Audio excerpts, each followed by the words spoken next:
thing. Oops. With that being said, let's go ahead and get on into that character and adventure and everything.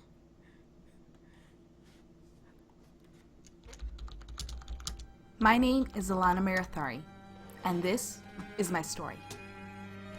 To say that misfortune follows me at every turn would be a sad, but true beginning. My mother was beaten, tortured, and left for dead, but carrying me unknowingly. Going to one of the many elven clans, there I was born healthy and lived among her elven brethren. After finding love and starting my family with a wonderful man named Fenrir, we had a daughter, Alicia. Little did I know that misfortune would come my way once more. While going out on a food gathering with my mastiff Shay, our clan was attacked by humans. Fenrir died trying to protect my daughter, who later I learned was kidnapped. As I saw my beloved die in front of my eyes, I vowed to do whatever it took to find and bring back Alicia to the clan and to always be by her side. I've spoken out of turn many times to my clan, and it's brought me more than my fair share of trouble, but they know I'm right. I will also admit that I do love to partake of fine wines and nails a little more than the average woman, but that's only to mask the pain. I often hide behind jokes and sarcasm. You know, it's easier to laugh at my own pain than deal with it. When it comes to fighting, I believe that I've proven my worth more times than can be counted. My clan is definite proof of that. I have used my femininity at times to get men to give me information, but never letting them get too close to ever touch my heart again. Until I find Alicia, I will not rest. My goal is to find her and save her from the monsters who took her from me. She is my reason for living, and she is the reason why I fight. I am Arya Hope, rejected by society for being a tiefling, though raised by only a human mother. I found enjoyment in music. My mother first taught me the lute when I was a child, and I found myself skilled in nearly any instrument I encountered. I truly felt the magical properties of music, so I decided to become a bard. And I left my mother at the age of 13. This drew attention to me, mostly responses of disgust. Early on as a bard, I would work rundown pubs, and I would be nearly booed off the stage before I could even perform. A kindly half-elf took pity on me, and she gifted me a brass ring that I've worn ever since. From that day, I was hell-bent that I would not be brought down, and I continued to perform. The half-elf, who introduced herself as Florinda Audith, became a regular in my audience. She went on to introduce me to a mysterious promoter known simply as the Shadow Agent. I've never seen his face. I know only his deep, raspy voice. He's regularly flaunted his connections and has proved an invaluable resource to me. Time and determination was to my advantage, as my skill eventually earned respect, and I've come to a point of moderate success. I will never let go of my dream, which is to one day perform for the royal court. The brass ring given to me by Florinda will never tarnish, and it reminds me that I will not tarnish either. I, Bagamnon Gorovroth, born in the heart of Dracovania, conceived by Durgrax, a general in the Dracovanian army, and Belnies, a teacher. I grew up enjoying some of the more finer things in life. A good home, plenty of food, and most of all, an exuberant amount of treasure. Until the age of 5, my father had taught me all he could about combat. So he sent me out to Grandmaster Zorbroth to complete my training. He said I had latent potential that he wanted to unlock. So, as the years went on, I trained with the Grandmaster, learning techniques I wouldn't think would be so amazing. I returned home after a few short years with my newfound experience of the world. I then became a member of the army, fighting alongside my father. Whenever we fought, I felt such a rush, almost as much as the rush I got with gold and treasure. Although we had our wealth, I found it to be rather plain. There's only so much Dragonborn treasure you can look at before it gets stale.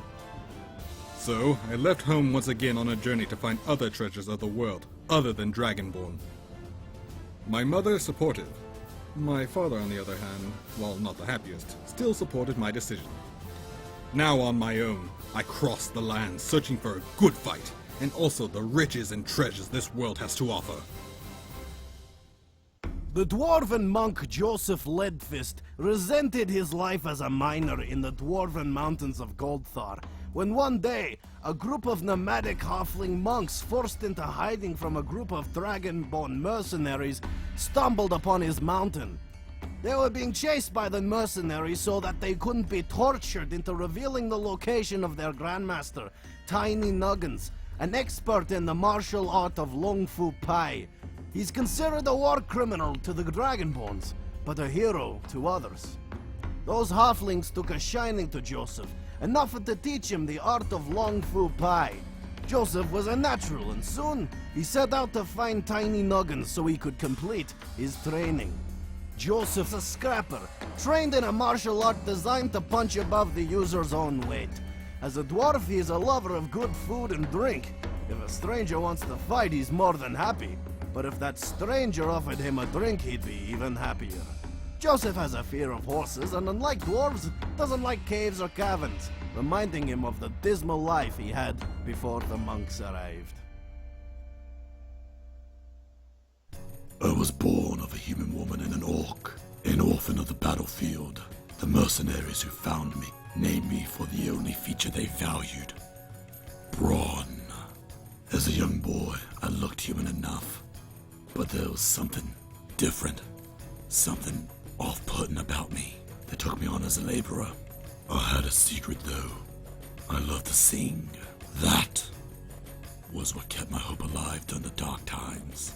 One day, in my early teens, a traveling band of bards came and entertained an army the mercenaries were aligned with. Duncan, a singer of great renown, was drawn to the sound of drumming and a melodious voice. He found me trying to copy their music. I became a bodyguard and, eventually, a member of the band of bards. I no longer needed to be violent or destructive. I had found peace. Peace with Duncan and the band. There, I finally found the acceptance and friendship I had sought. I'd found a family. Sadly, the brightest lights often cast the darkest shadows. Duncan's benevolence hid the darkness. He used the power and resources he gained to find an ancient spell that granted him immense power.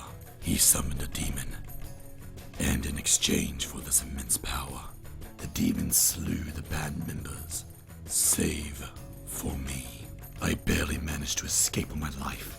My escape came at a cost. The demon tore out my throat, permanently ruining my voice. I swore revenge on my former leader, and the demon that destroyed my friends, falling back on the natural instincts and skills of my father's people. My orc heritage and the skills I learned from the mercenaries would now serve my quest for revenge.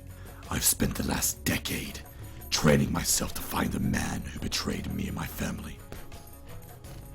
I've become a fearsome swordsman, renowned for my rage on the battlefield. Someday, I will find Duncan, and he'll taste the rage of my blade! Alright, see. If I can hear everybody, you can turn your mics back on. Mic on. Mic on. Hello, everyone. Nerf this! That's all I can hear. Mech on!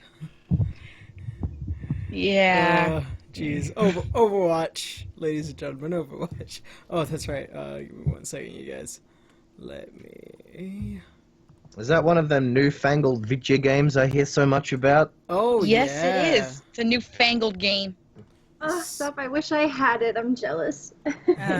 Is that like the Pokemon? Oh, I've been playing Damn Pokemon. Pokemans.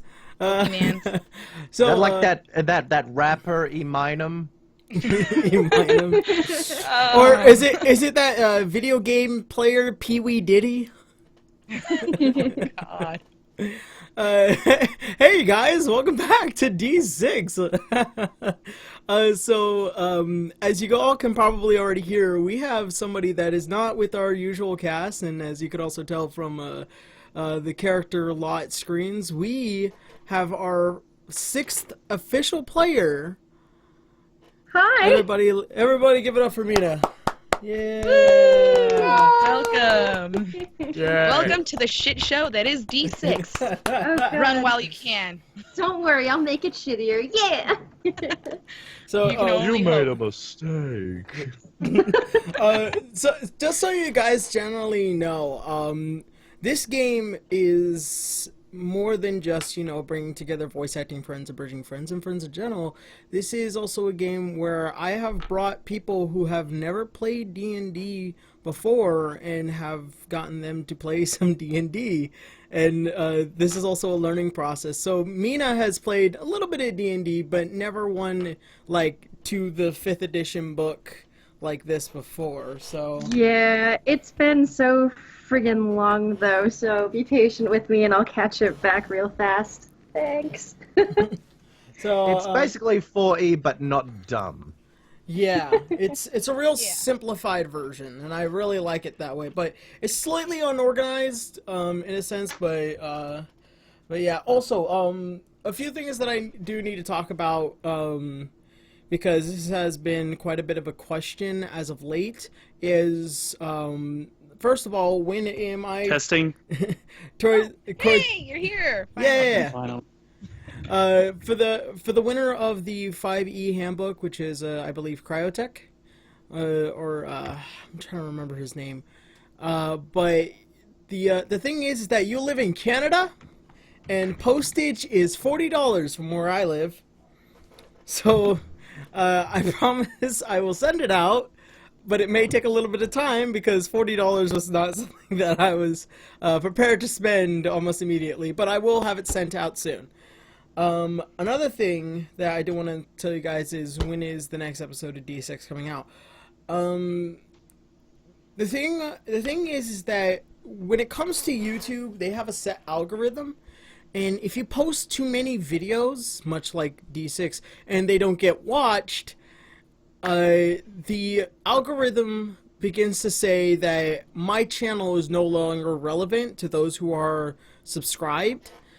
I would post them on a different channel, to be honest. I really would.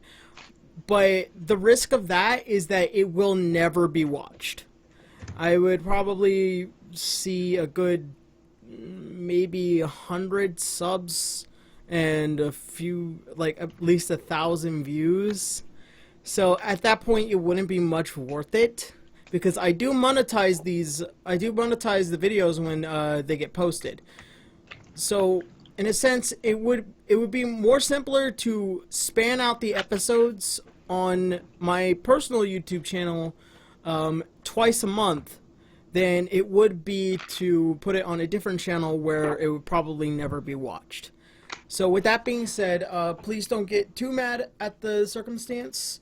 It's just that that's kind of the way things are, especially because of YouTube and because of just the general viewership for this show is still relatively small. That aside, my usual announcements.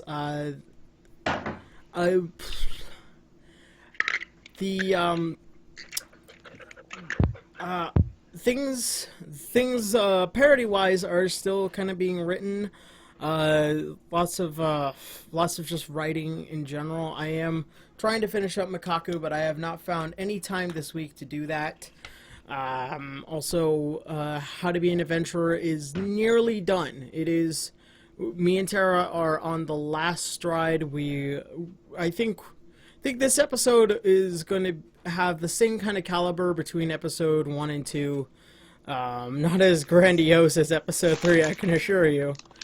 But yeah, generally speaking, this is going to be a good episode. And see, I think that's pretty much it from that point. So yeah, Also, I sort of got last thing. I am still running that survey. I'm going to go ahead and post it in the chat. Again, if you guys are interested, you can go ahead and take the survey. You can win, where is it? I swear to God, I keep putting this thing away. 1 second.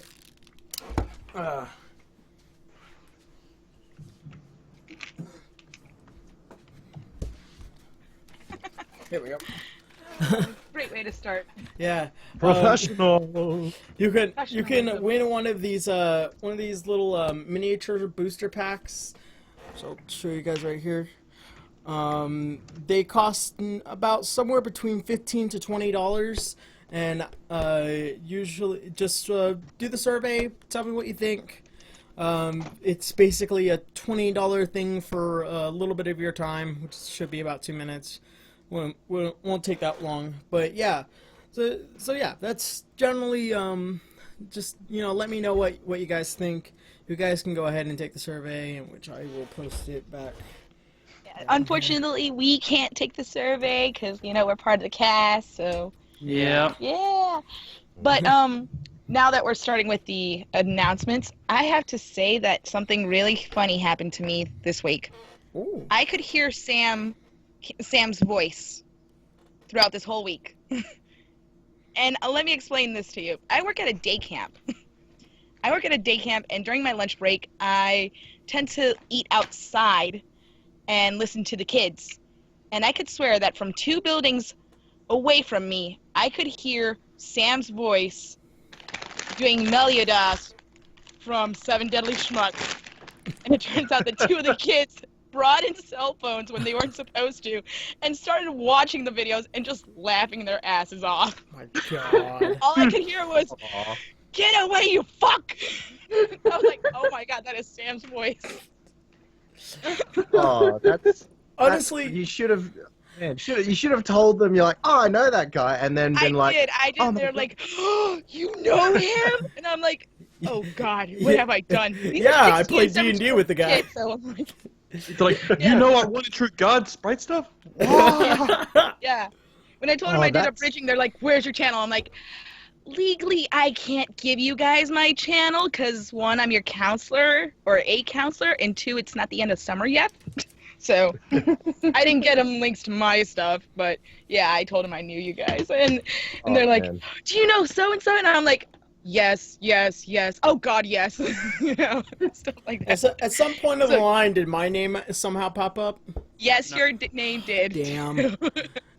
Somehow, Because they I they expected actually that went through somehow. a list of people, and I'm like, yes, play Overwatch and play Rocket League with them. I play Borderlands with him. So Did yeah, Yomi or myself show up? Yomi's name did come up. Hawk, yours did not. I know. No one loves me. Just go ahead and It's kill okay, Ron. I love We just you. need to live. I love you. I love No you. one of Brother. no one of Get on my consequence level, loves me. scrub. All I I have love is you. fun. After we do this, like, tell, like, out of the D&D stream, like, tell me their names, and I'll, like, record something special for them. In the voice Alright. of Meliodas, please. Of course. Oh man, even better. That's so You're gonna make cute. my kids so happy. But yeah, that was my weekend. That was actually 2 days ago. That was actually a You went- Friday night. You Friday went from a afternoon. 4-star counselor to a 5. Team 5-star, if you will. Yeah. Oh, yeah. And by the way, Hey, you thank guys for are that no mini longer. picture. Hey, at this point, you guys are no longer a Team 5. Team 5. You, Yeah. after. We're finally officially D6. Yep. Officially a D6 team. Yep. The Incorrigibles have all 6 members now. In which I of course I'll have Mina come in at the last second.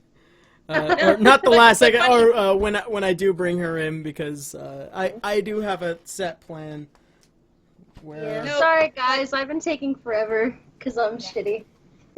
We know. Well, she can beatbox We for all us if have we ever that need to moment. break into rap. Yeah. So, yeah. I can't beatbox for shit. I'm sorry. And I let that's you I down think of the again. Fucking elevator scene from TMNT. Oh God. No. You mean the best part of yeah. the movie? The only good part, Right? yeah. Yeah. Ah.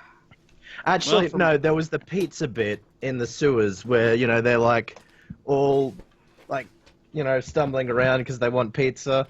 That bit was pretty TMNT. People don't give enough credit to that bit. God, I love pizza. That was my week. How was your week, guys? I am currently in the middle of a horror movie in real life.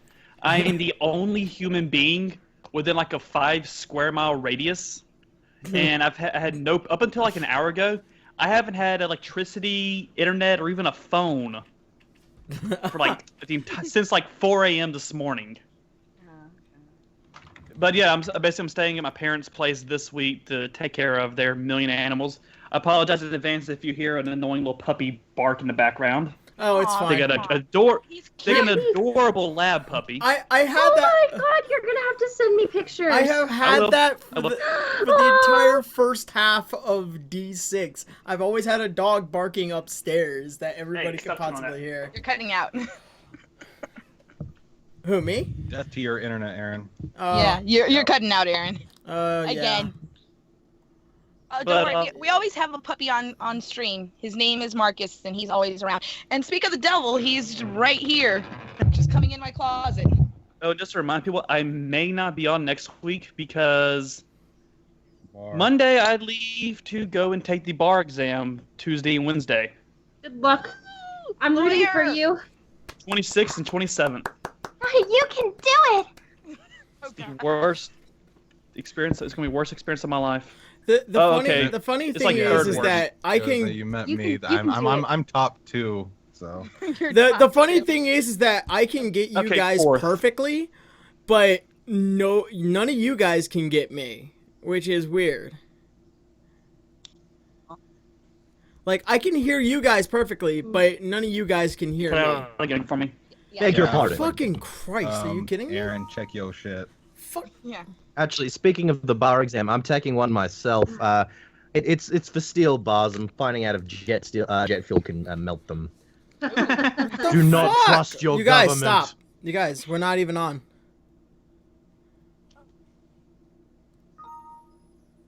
Like, it's trying to connect. Are you kidding me? This episode of D6 is going to be DM'd by a Dalek. I fucking right? Exterminate! Like, Doctor, where are you? Exterminate! Exterminating! Exterminating! Oh shit! Stairs! Fuck! They can play. okay. I think I got Oh, it to shit. work. Is it working? Yes, it's finally working. Okay, so I just had to exit out Google. That's a waste of time. Don't worry, we always check through the chat for you anyway. So. Yep. Yeah. It's Well, just that that's- it would be yes. it would be nice to get a wireless extender, except they cost a lot of money. Yep. So Yeah. always keep in mind, everybody could try and donate. It helps. Or just get, or just like buy a hard line to it. You just buy like an 100-foot cord. That's what I did for my computer. Jeez. I could make you a cable. I used to work in this stuff, so yeah. Well, I got 2 cables and one of those connector cables, and then I like taped them together. Well, the sad truth is about me is that I live in a house with a man that doesn't have much care for me, and therefore, if I so much as inhibit him in any way, he'll get mad. Yeah. So, Also, you live with my dad too. Right?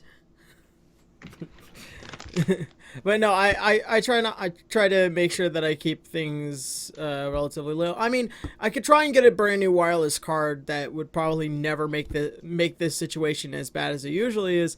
But generally speaking, like getting an Ethernet cord and like having to drill through my floor would be not only one, a waste of time, and two, just relatively would piss somebody off. That's when you go out on your own. I wish I could. No, right? You can go your own way. Go your own own way. way. You God. can go your own. Oh, we stopped. I know. We stopped because of copyright. Yeah. I know. Oh no! God, Oh, copyright always. You're gonna do it for like fucks me 20 seconds. I know. 15. No, it's 20. No, I looked it up. It's 15. Ah, Well, God then damn the bar exam has some explaining to do. Oh no! It could be different in Oh, your there's state.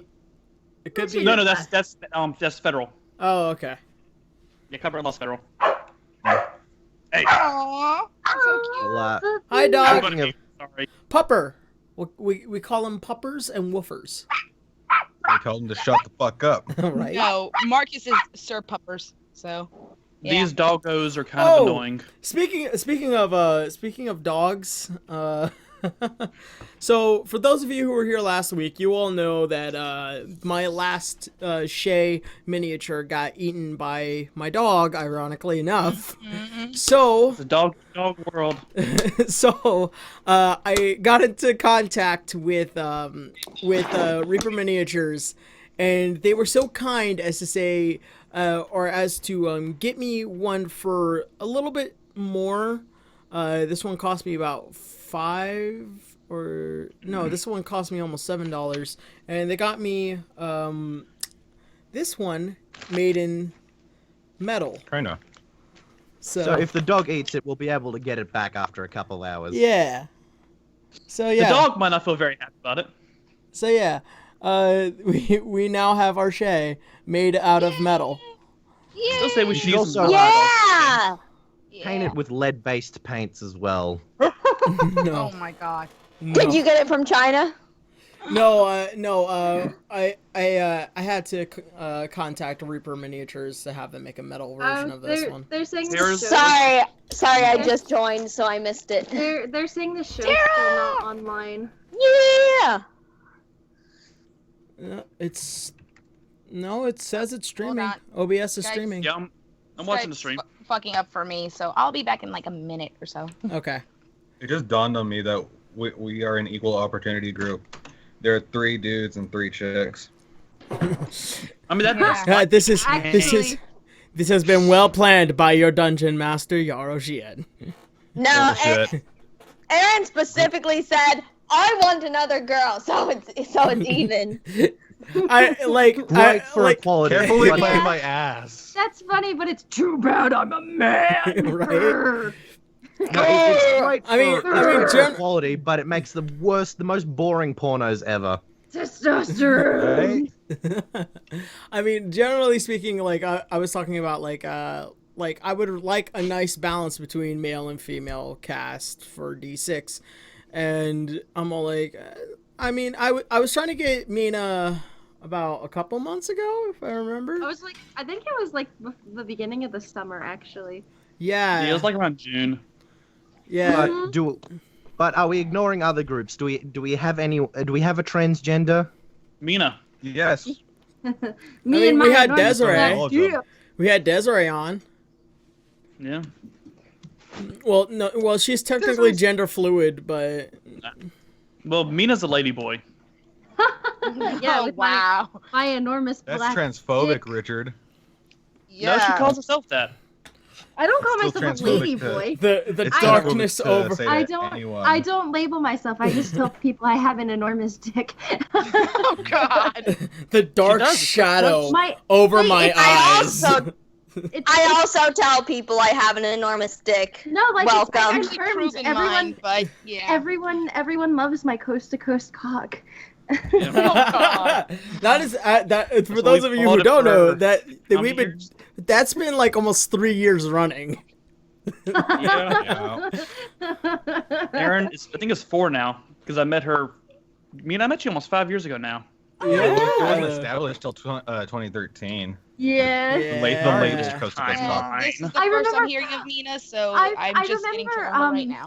Do you remember Tyler Uzi Hobo? He drew like a picture of me as a superhero, and I had a beard, and I had a detachable dick that turned into a microphone. I It was have that fucking- somewhere. It's fucking awesome. Oh, I gotta send it to myself. It's on my laptop still. Oh, Oh, it's and- awesome. Eva, the break-in who Mina is, she's a voice actress that we all know, and she's basically my little sister. Aw, that's so cute.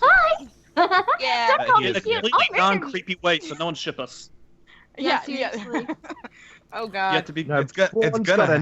not shift It's gonna happen one way or another. Dude, You're gonna get shipped because you somehow. said not to, you know that they are. Thanks No, a see, lot, my Richard. I'm still going with the Bard Berry. Yeah. Mina, Yeah. you can be my incestuous emoto any day.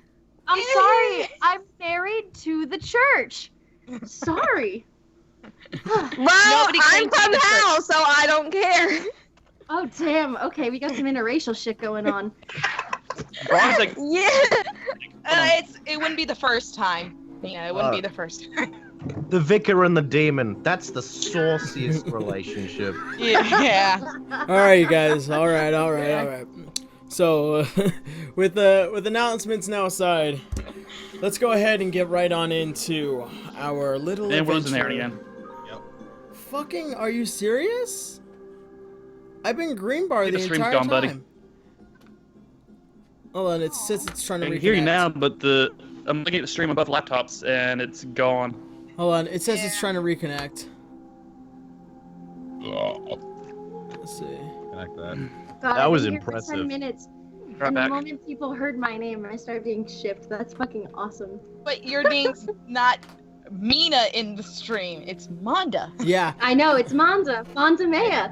So they got. Someone says ship name Arena. That's a Arena. that's a mix of my character name and It should your be, name. it should be Yeah. Aranda. Or Miranda. Aranda.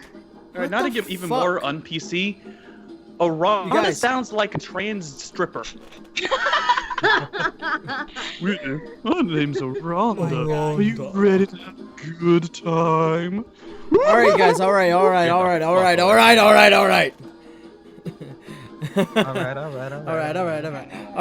All right. All right, we are right. connected. I'm We are excited up. to We play. are we're gonna try and get through this game as best as we can. All right. Help if I open up the dice with this. All right. So leaving off where we were, our adventurers has set out to find the new acolytes of the gods, as a part to set out to Excelsium, a desert country with technological and magical advances. They enter the dunes in search of tiny nuggins, who, after being found with the acolyte of Cord and the guardian of the temple Amun-Ra, a sphinx, took a liking to the party, especially towards Joseph. Furthering his training in the art of Long Fu Pai. After being chased down by the elven trader of the Emerald Enclave in Eliaqui, along with a controlled green dragon, the party, along with the fellow warrior Remy, whom was on a holy mission, faced with the two, leading to Eliaqui's defeat and death. The dragon, no longer controlled, attacks the party, only for Tiny Nuggins to retaliate, killing the dragon. And the party now prepares to face the dunes again. And to where? We will find out tonight. Ominous. Same bat time, same bat channel. Oh, hey, can you guys hear me? Yes. Yeah. Okay, Skype sent me like this weird notification thingy saying something about my speakers, and I was like, shit, did I just die? Okay. Oh no, I got Sorry. it too. I got it too. Don't I worry. may as well. All right. It's Skype's retarded. Okay. All right. Okay, so With that, we're still reeling from the from the battle. So I need to heal myself right now because I am down to my last 22 points. you guys are all currently at the entrance of the temple. Okay. So at this point, kind of as a courtesy, Amun-Ra, who is once again this gigantic sphinx or gynosphinx, and he walks up and he leans down to all of you. I see your power is great, and I see that you need guidance. He reaches down to one of his wings and he plucks a feather, and he provides it towards the party. This will take you away from danger when you prey upon it. Consider this a gift. And he gets up and he just walks back into the temple. Tiny Nuggins, along with Kip, just kind of walk past him. Tiny Nuggins kind of just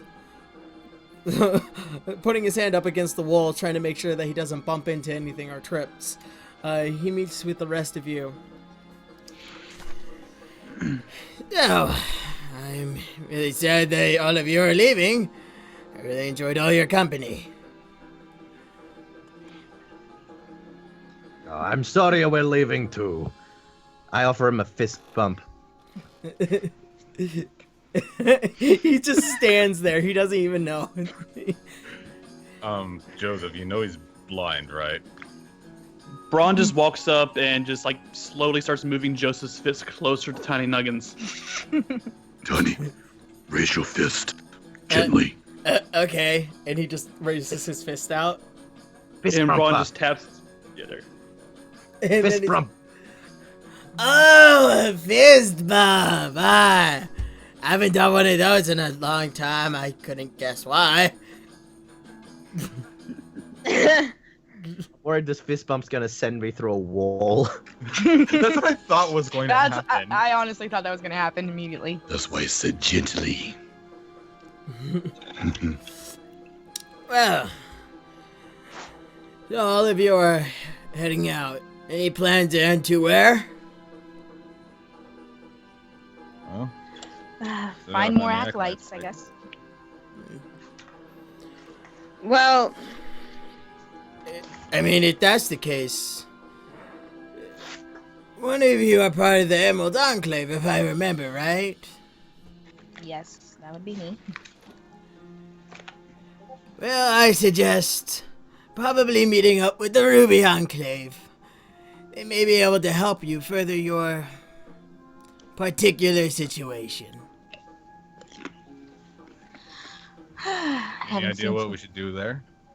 Well, we know some people from the Ruby Enclave, right? The flying ship people. They're not exactly from there, but I do understand what you're saying.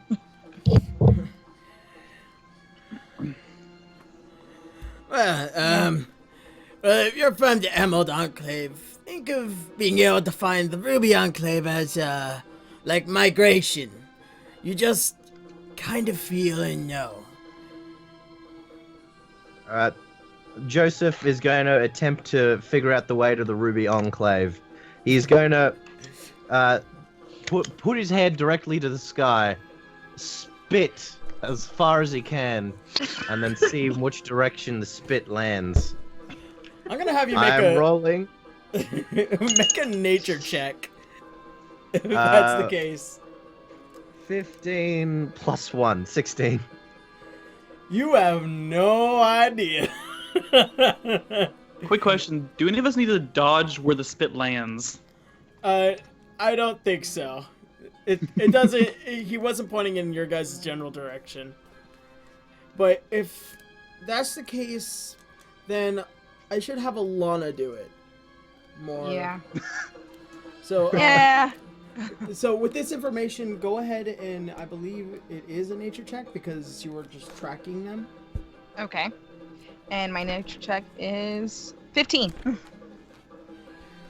You know that the Ruby Enclave they tend to move a lot. They're like a caravan.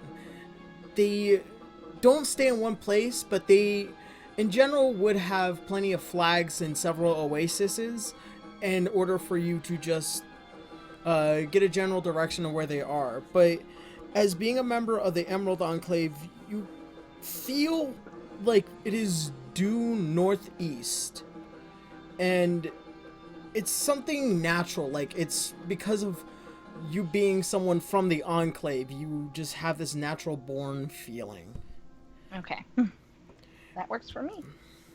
So, instinct, basically. Yep. Gotcha. And as before you guys begin to set out, Tiny Nuggins walks up to Joseph and he kind of pulls him away for a bit. Hey, come here, Joseph, for a moment. All right, Nuggies. Now, remember as how I told you I've made plenty of mistakes in my past. There's a reason why I came. to the Temple of Cord is to repent. There is a man. His name is Libru. I trained him in the art of long fu pai. I thought I can change him. He was a troublemaker in his time. After he had completed a majority of his training, he set off, and he has done horrible things. Be wary. Be careful. Wait, so he's a human? Yes. Alright, look, I'm not the kind of guy to judge, but I thought I was the tallest Long Fu Pai practitioner, and you know what, I'm a little hard done by that. Like, I love you, man, but what the fuck were you thinking? Like I said, I've made many mistakes. I mean, like, this is way worse than killing that dragon. Like, I know you guys were buddies, but, like... Yeah, I know this is kind of your thing, but... Oh, man. The halflings really told me this was a no-no. I know. Be wary of him, though. Very careful. You want me to kick his ass? I'll leave that up to you. I'll put it on the cards. He gives you a nice simple pat on the back, and he allows you to go on to your way, and he begins to return back inside the temple with Kip coming up to you, Joseph, and he holds out his fist. I bump it. I bump the shit out of it. You two bump fists. This is the coolest fucking kobold ever. Man. And he also returns within the Temple of Cord. I shed a single tear because I know I'll never respect anyone as much as that. So, as far as you, Alana, know, it's going to take you about 2 days to get to the Ruby Enclave. Okay. So 2 days. Yeah, we definitely need to rest. We need to find a place before we start thinking of the next thing to do. Never mind. No, go ahead. No, just hold on to it. It's no big deal.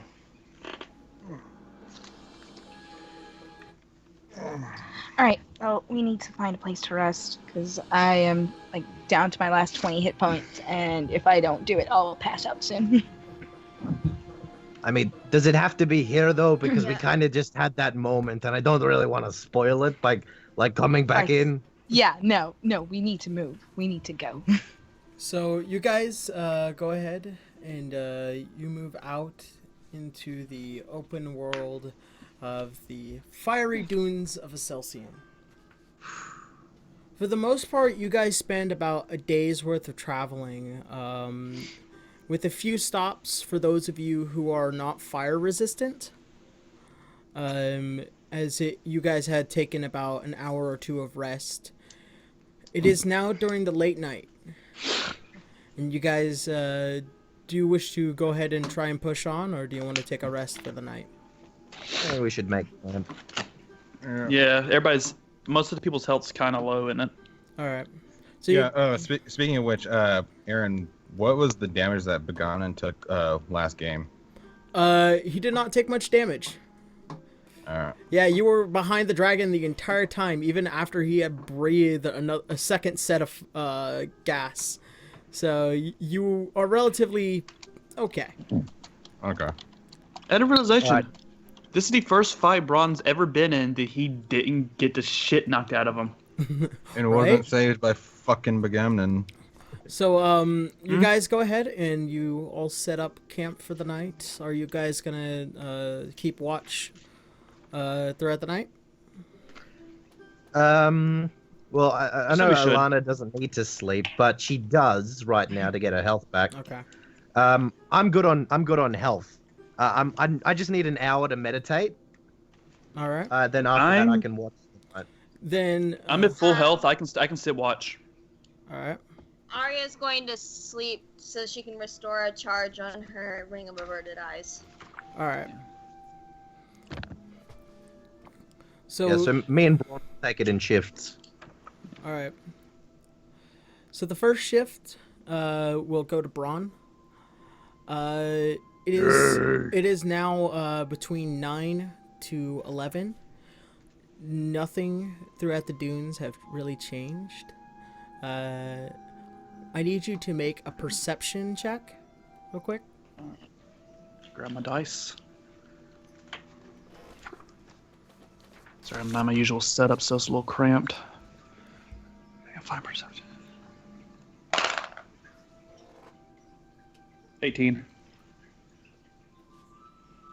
Braun, somewhere a little past the dunes, you didn't notice it when you first walked in and set up camp.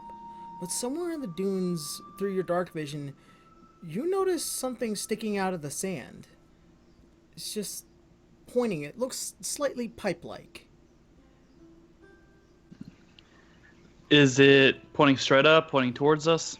It is pointing the other direction, and if you probably notice the color, it looks slightly golden. Alright. I walk over to Joseph and pat him on the shoulder. Gets attention. I've been meditating, so I'm like basically semi-conscious anyway. So I backflip up from my seated position. You just ah! What is it? Joseph, take a look at this. I describe what I saw and point and show him the area it was at. And so you do. All right, I'm gonna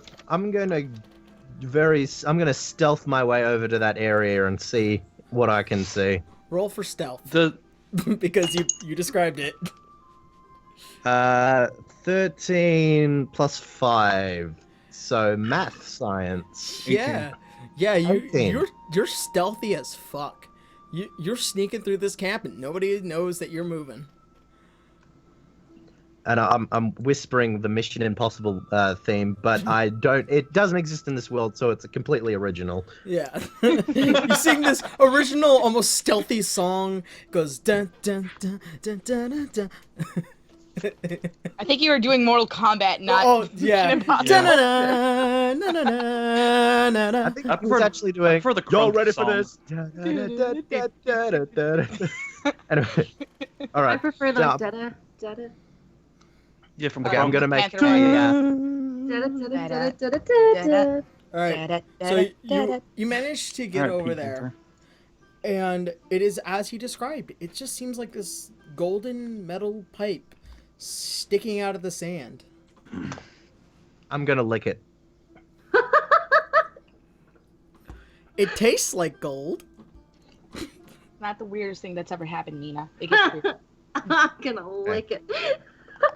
All right. Oh, believe me. There's As a lot of dwarf, shit.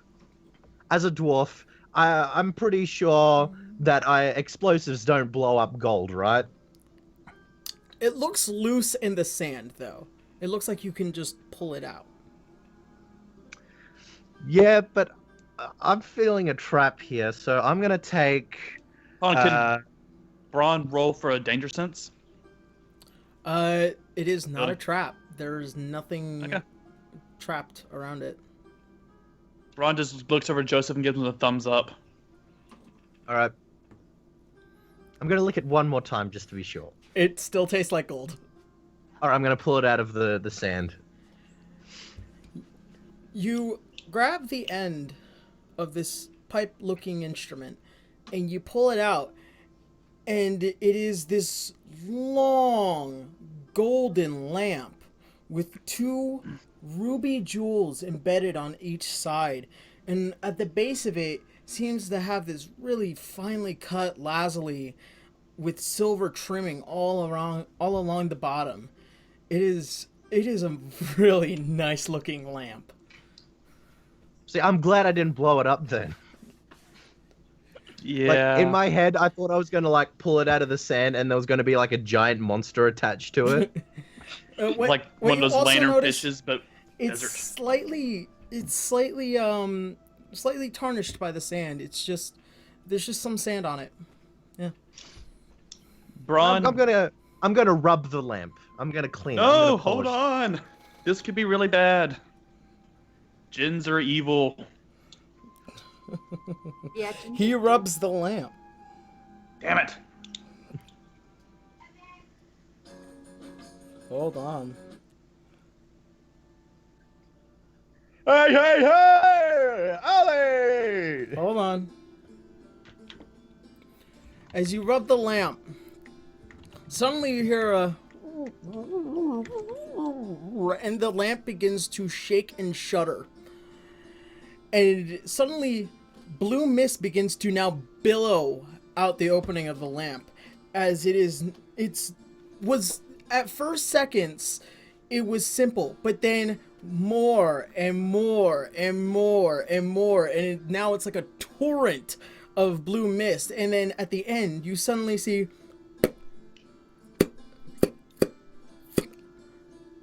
10 fingers pop out of the end of the lamp. And in a rush, this humanoid-looking being pops out. Oh, man! 5,000 years will give you such a crick in the neck! Oh my god! Oh my god, you brought Genie! Braun's walked over to Joseph at this point and is just shaking his head. This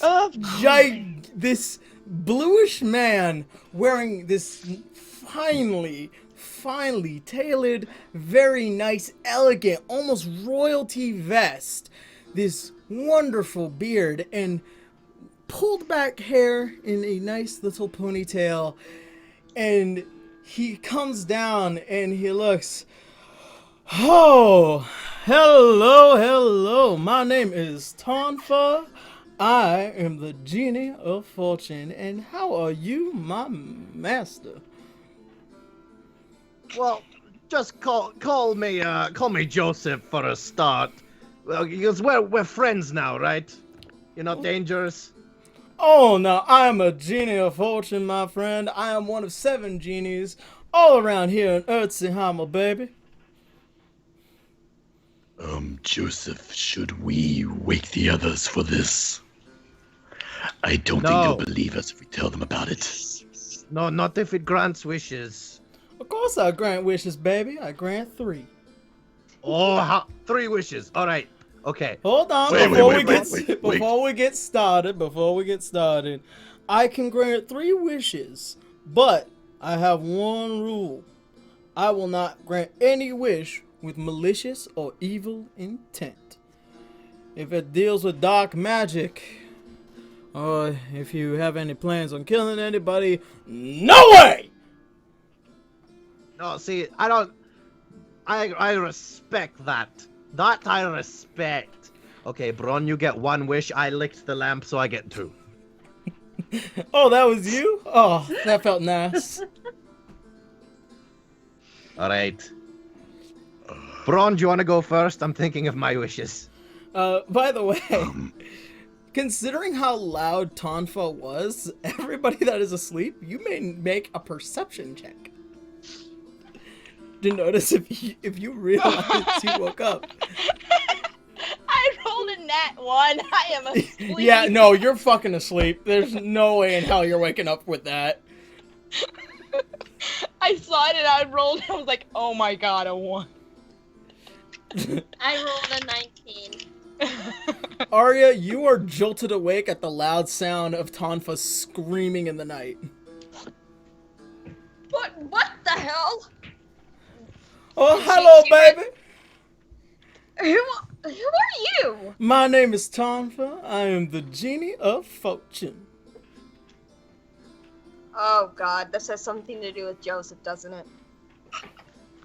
I take partial blame for this. Ron! He's having a bad influence on you. It was shiny and golden. What was I supposed to do? Everyone Everyone At least I knows said that in Joseph. a desert, you don't rub anything that's shiny or golden. Everyone knows the legend of the genie's lamp. I know Joseph rubbed it before I could get to him. I was watching God on you. I mean, the others. The group. All of us. Camp. Hey, listen, I know if any of you want to just know what kind of deeds I've done, you could just ask. I mean, it's been about 5,000 years, so I haven't done any real deeds, but like I said, I'm not an evil genie. I'm a good genie. I have the purest intentions, I can assure you. I don't know. Every story I've told, there's always a catch. The genies will twist your words and make it something you wish you never would have wished for. Make an insight check.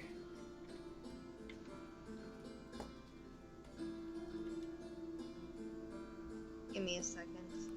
Where'd dice go? Since, in the meantime... Is it okay if Braun and Joseph make an insight check as well? Yep. Alright. Nah, I trust the genie. Kind of nervous. Braun's very... He has reason to be kind of nervous about people granting wishes and favors. My insight check is 13. He is telling the truth. As he says he is one of 7 genies. Now, if he claims to be the genie of fortune that he says he is, he can possibly be the real deal. And to you, this is truth. I got a Genie. 15 on mine, so I got the same one. Yeah, I would baby. like to make my first wish. What is it, baby? I wish for gloves that will grant me the strength of giants. Consider your wish granted, baby. And he just smacks his hand together and he rubs them and rubs them and rubs them. And then he points to one side and fireworks, points to another side, fireworks. And then he just swirls what looks to be this magical force. And poof! These magical gloves now floating in front of you. Alright, I've got 2 more wishes. Wait. You said I could have one. Oh, alright, Braun, you can have one. Alright, hold on. Let me tell you what the gloves are. Since these are real base. These are like these are the ones I'm getting from the Dungeon Master Handbook, which let's see. Magical Jinn. Do I have to say his wish for him because I'm your master, or? Yeah, baby. Okay. Well, that's good because Braun, I love you, buddy, but you're a bit of a psychopath, so. Braun just looks horribly hurt. Hot calling a kettle much? He just looks from Arya to Joseph, like looking to Arya, like, "Come on, back me up here." He's not wrong. Alright, yeah, but I you're only my kill for my psychopath. friends. You're my psychopath, and I love you for it. I only kill for my friends. We care about you, Braun, but you can be scary. the gloves that is presented to you are relatively sizable gloves. They have this real steel base, along with what looks to be the face of what is known to be the Frost Giant, and along with the trimming below is like this very velvety blue, royal blue kind of fabric, and also the belts are very, very, very fine leather. I mean, like you've seen some gloves of giant strength, but these are made like by gods, like a master craftsman. Nice. Yeah. Like, generally, if you were to be sold, like, gloves of giant strength for an ice giant, they would run you somewhere near about 10,000 gold. How well these are made? This is 20,000 gold. Okay. And by the way, the gloves give you what it does is that when you put them on, it sets your base strength to an ability score, which that ability score is now 24. Okay, so if I put them on, my base score is 24, which I need to figure out what that equals to. It puts you at an 8.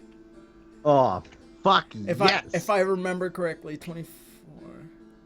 If it's... I wish you just had it pulled up. 20... How many more do I? Wait.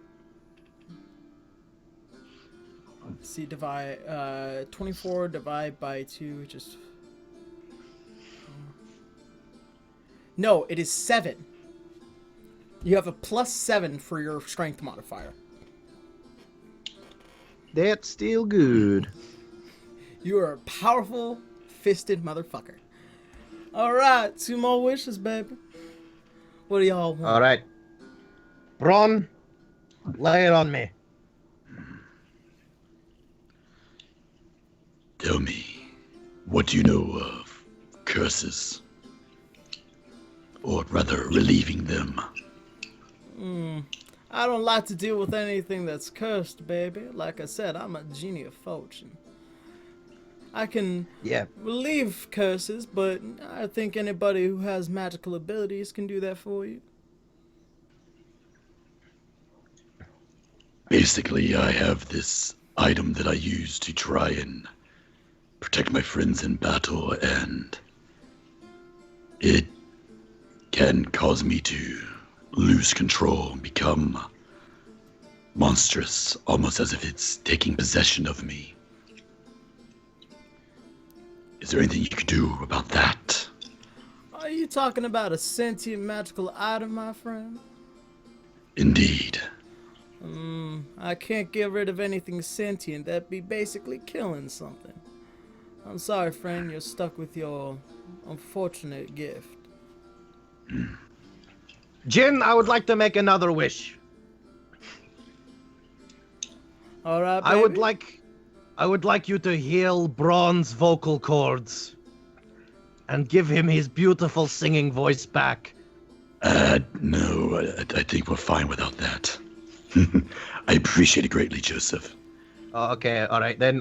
It's come somewhat of a cross to bear. Fair enough. Okay, I do really appreciate it. Can I just get like a really good bacon and egg sandwich? Or you could ask one of the others if they want something for your second wish. My friend, food is nice, but you know what else is nice? Gold. Gold is really nice. You know, really expensive things. I am the genie of fortune.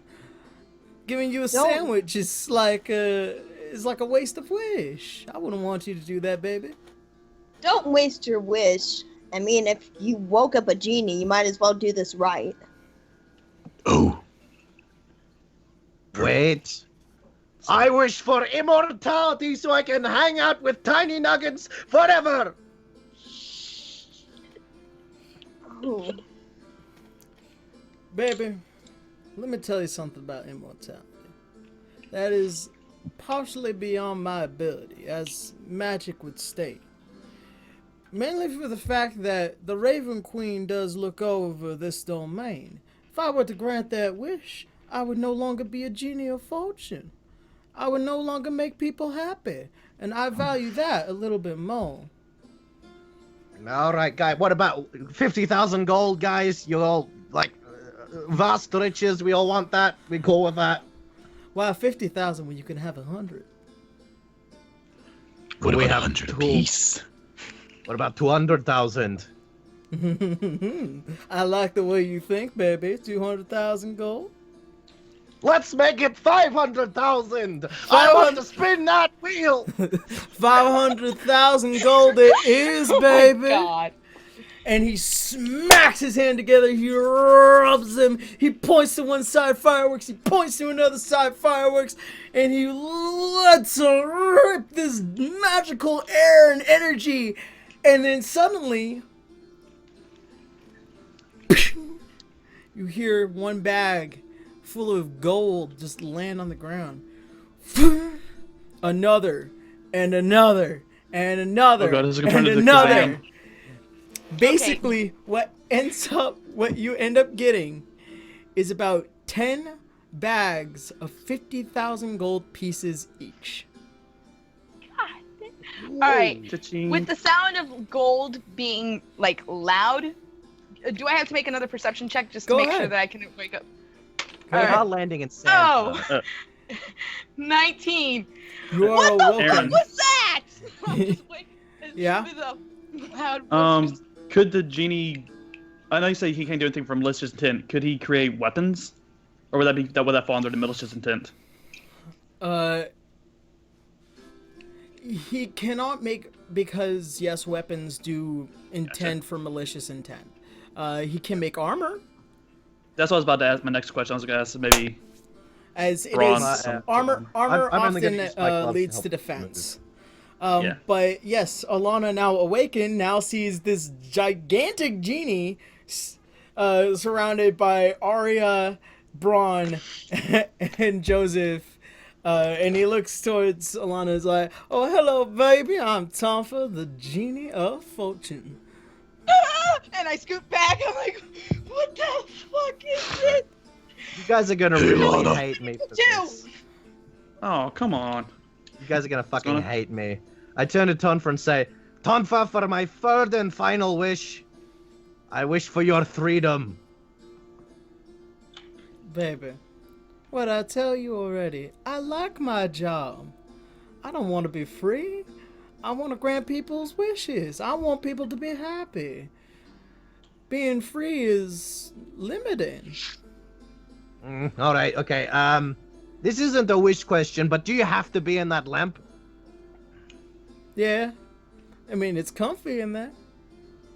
Well, wouldn't you rather live inside of me? Joseph. Joseph, you have enough things up your ass. Joseph, don't make a habit of inviting strange men inside of you. This isn't the first time that's happened. Okay. First of all, what the fuck happened while I was asleep? Secondly, Okay. why is there a giant over me? And thirdly, can I have a shield or something to protect myself? I'm kind of scared. Well, I was about to wish for some sort of defense item, actually. All right, Genie, we want a really fantastic shield, like a really good one. What about armor instead? More Do you versatile. want armor or do you want a shield? Make up your fucking mind. Armor. All right, Please. Jin. I wish for the greatest piece of set of armor that could be conceived from now to 1,000 years. That could be worn by a barbarian. And so your wish is granted. Wait, two of them. Shit, two of them. You want two? Wait, no, I want 5. You want No, 5? six. Armor for everyone. Armor You for get an everyone. armor. You get an armor. And the sleeping dragon gets an fuck him. And Alright. remember, I said best armor from year to 1,000 years in the future. So like this is gonna be high tech. I'm hoping. I want to be able to put an iPod attached. You have to have an iPod attachment. I have no idea what that is. Well, baby, consider your wish granted. And he smacks his hand together and he rubs them. He points one way, fireworks. He points another way, fireworks. And then he lets loose this magical wind. And before all of you is 5 sets of magical armor. Okay, does the armor like blast onto the ground? Because I need to know if I need to duck or something. This is The a armor big guy. the armor gracefully comes down. Okay. Like, think Zelda just floating in front of you. Yeah, no, because the gold is one thing, you know. I could deal with bags of gold. I just can't deal with fucking heavy-ass armor, landing next to my head. Ron is just really friggin' happy and just runs up and just picks up Arya and Joseph at the same time and hugs them both really tight, happy. Joseph, I have never loved you more. Except for when we did the cannonball special the first time. Alright. This is known as armor of resistance. It is not like most regular armors of resistance, where you only get one certain resistance. No, this armor of resistance, after a short rest, allows you to choose which resistance you want it to be. Okay. So you can have it resist cold, acid, fire, force, lightning, necrotic, poison, psychic, radiant, and thunder. Holy crap. So after a short rest, and the AC for all of them are set to 13. Or it is 13 plus all your dexterity modifiers. Yes! Okay, I got a 13. That's actually... I'll ask later. Alright, let me double check my... So this app is all messed up. As soon as the wish is complete, it's like, alright, babies, I'm glad I was able to grant y'all wishes. Maybe we'll see each other another time. And for now, may fortune be all with you. He returns back within his lamp, and the lamp begins to glow, and then it shoots into the night sky. And I'm trying to catch it. It shoots about 100 feet into the sky. It is way too fast for you. Dang. Braun just watches it, leaves, and looks down to Joseph. And you know, I just realized there's 5 of us here. And the lamp then fires north. It just goes straight north. And Tonfa is gone.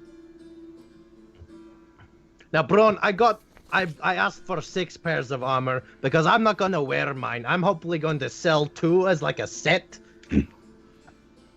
So yeah, you guys all have armor of infinite resistance, in which after a short rest you may choose which resistance you want. Now, the armor itself seems to all be stylized for each individual, but it looks like a plain of clothes at first.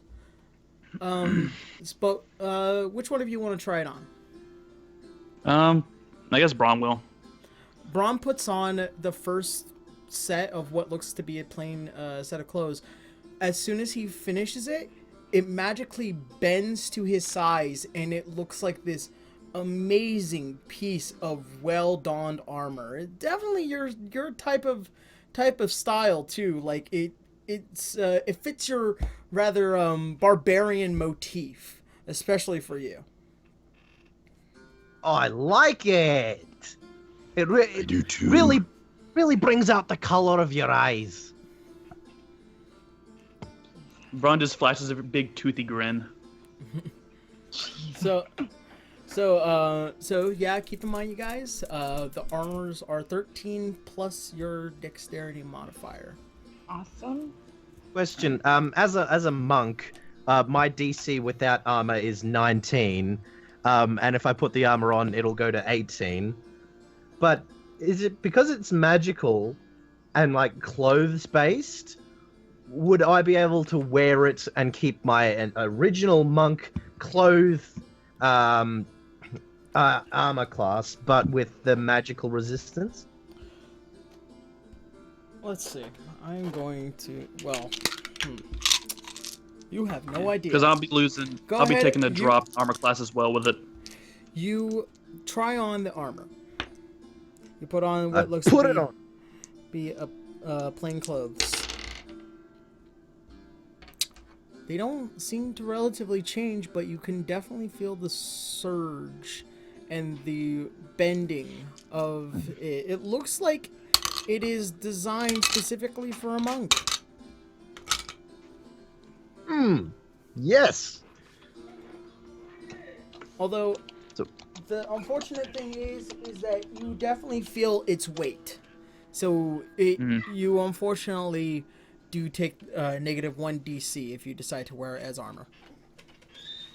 I mean, 18 is still really good, but 19 is very good. But also keep in mind that it does, depending on what you want it to be, it does resistance to certain damage. What are the resistances we can put them on? Keep in mind, I had to make these right off the spot, so keep that in mind. Okay. Yeah. That's all right. I'll definitely make the cards out. I was gonna ask, because of this armor, is there like a particular category we can put it on, like plate armor, padded armor, scale, splint, studded leather, whatever? It forms to your design. If you feel like it is to be leather, if you feel like it to be light armor, it will be light armor. If you feel it to be medium armor, it will be medium armor. If you feel it to be full armor, it will be full armor. Okay. So it is strictly based off of how you want it to be in your proficiency. You said. I mean, then could I like have it not transform and keep it as just the regular clothes? It doesn't work that way. Okay. Yeah, it will transform into armor when you put it on. But Gotcha. But they become a set of plain clothes, meaning you could put these on almost immediately before battle, and then it'll turn into armor. So right. One of the. So wait, you're saying before like we get into a fight? So that means before we do our you could immediately before we roll for initiative. You can immediately don the armor for one action. Okay, that's what I was asking. And you can doff the armor as you regularly would. Like, it would take you a few minutes. But the damage types that you can resist upon is acid, cold, fire, force, lightning, necrotic, poison, psychic, radiant, and thunder. Okay. Fuck you, thunder. You can suck my dick. All right. With that little bit of excitement, you guys, as ecstatic and now almost rich with 500,000 gold. Mm-hmm. Yay! God damn. 100,000 apiece. You guys then take a rest for the rest of the night, and you prepare for the next, now almost hot and sweltering morning that is the dunes of Excelsium. Can I go inside my armor to like fire resistance since we're in such horrible heat? Yes, you can. You don the armor, it transforms, and after your short rest, you have set it to resist fire. Yay! Is there anything else that you guys want to do before the night? We should probably all set our armors. Yeah. I'll set mine to necrotic resistance. All right.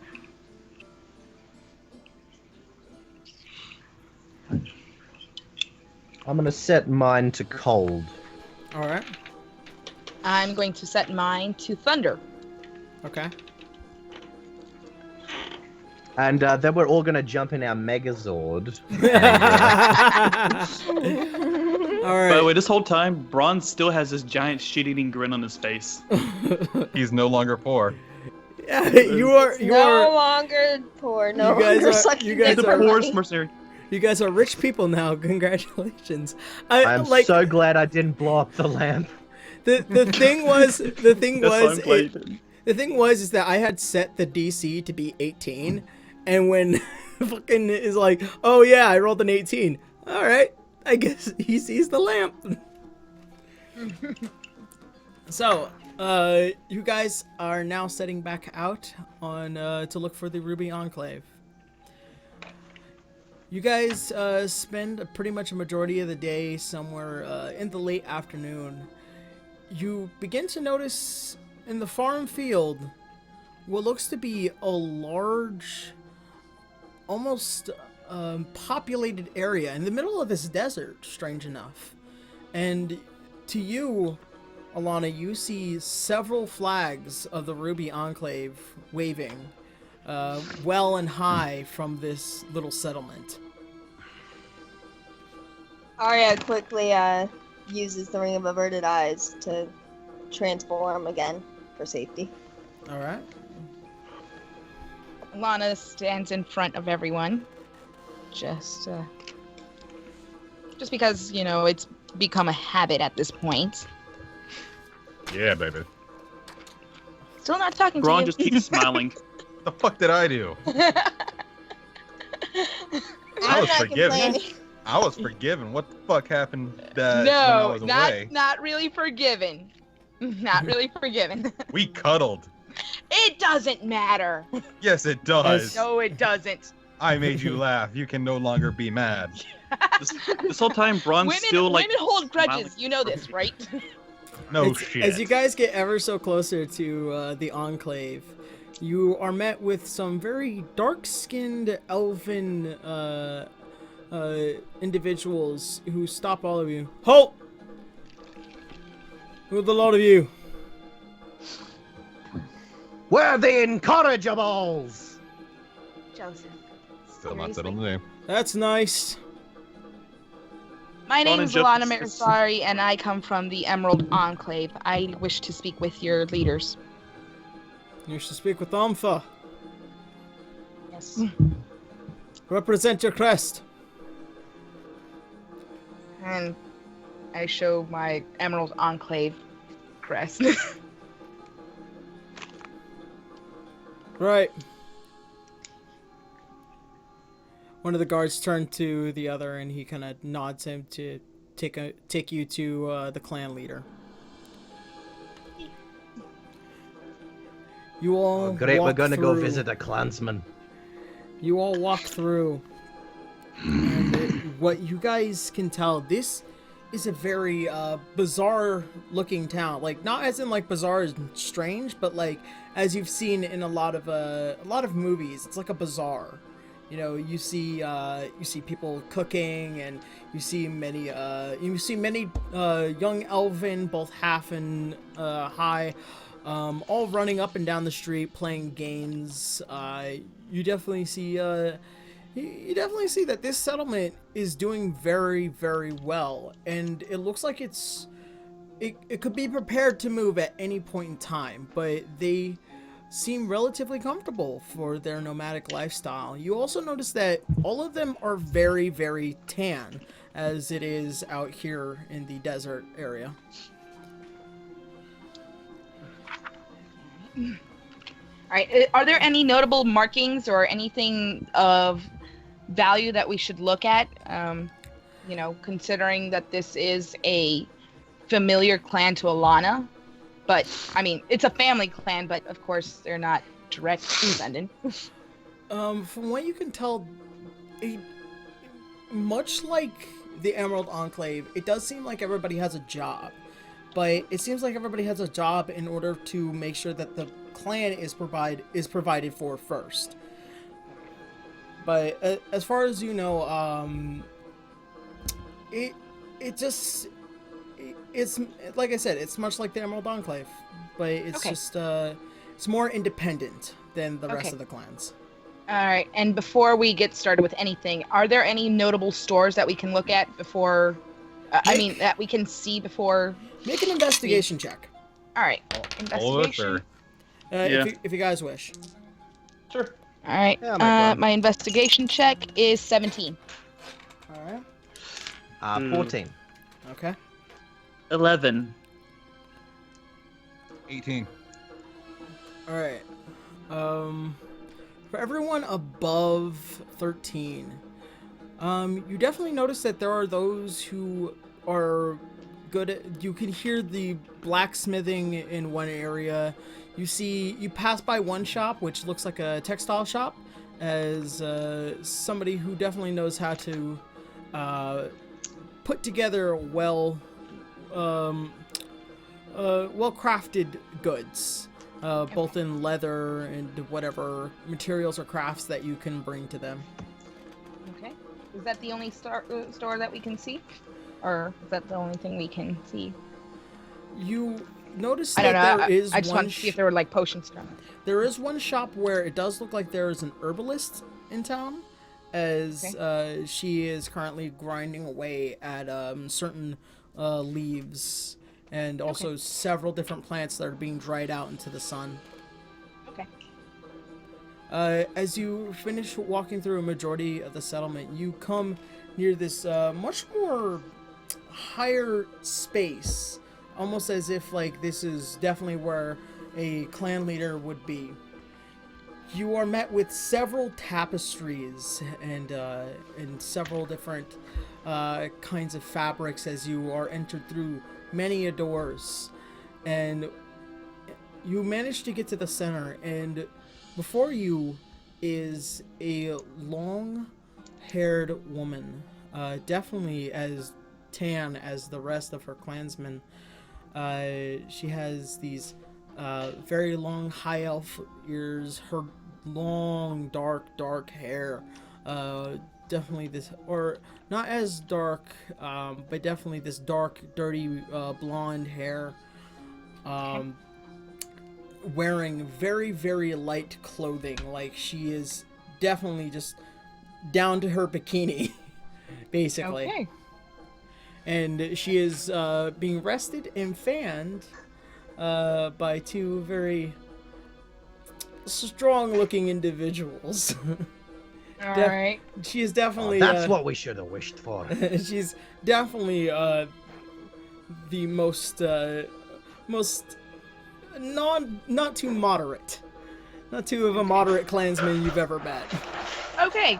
And as I did with the Emerald Enclave, I bow down to one knee, and I just point at everyone to get down.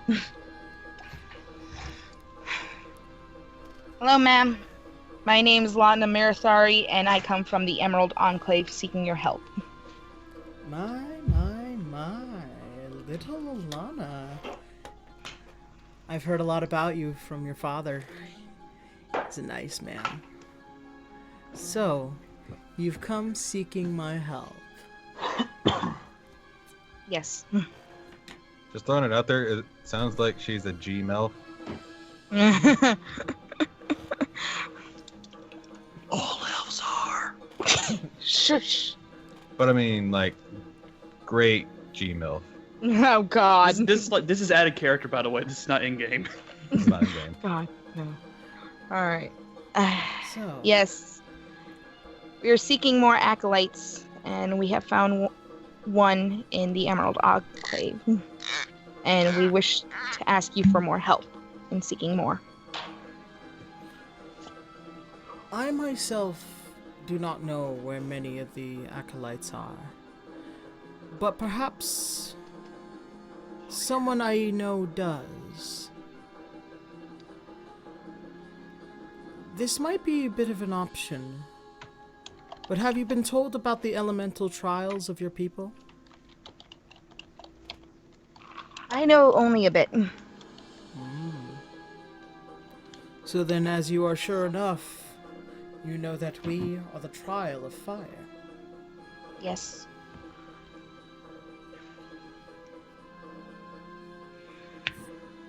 Then perhaps would be the best time to begin this trial. What do you wish of us to do? And just what, like, I'm just bowing the whole time, not even looking up at her. So. She gets up and she begins to walk towards the group and you. You know of the oases here in Excelsium, as I'm pretty sure you may have come across one or two. Yes, I do. Then you realize that they are very valuable for the economical side of Excelsium, as not only are they worth not only in gold but also in position. The more oases that you own here in Excelsium, the more power you have. Recently, a lot of oases have been drying up, and it's been a cause of concern, and she's still just circling around all of you.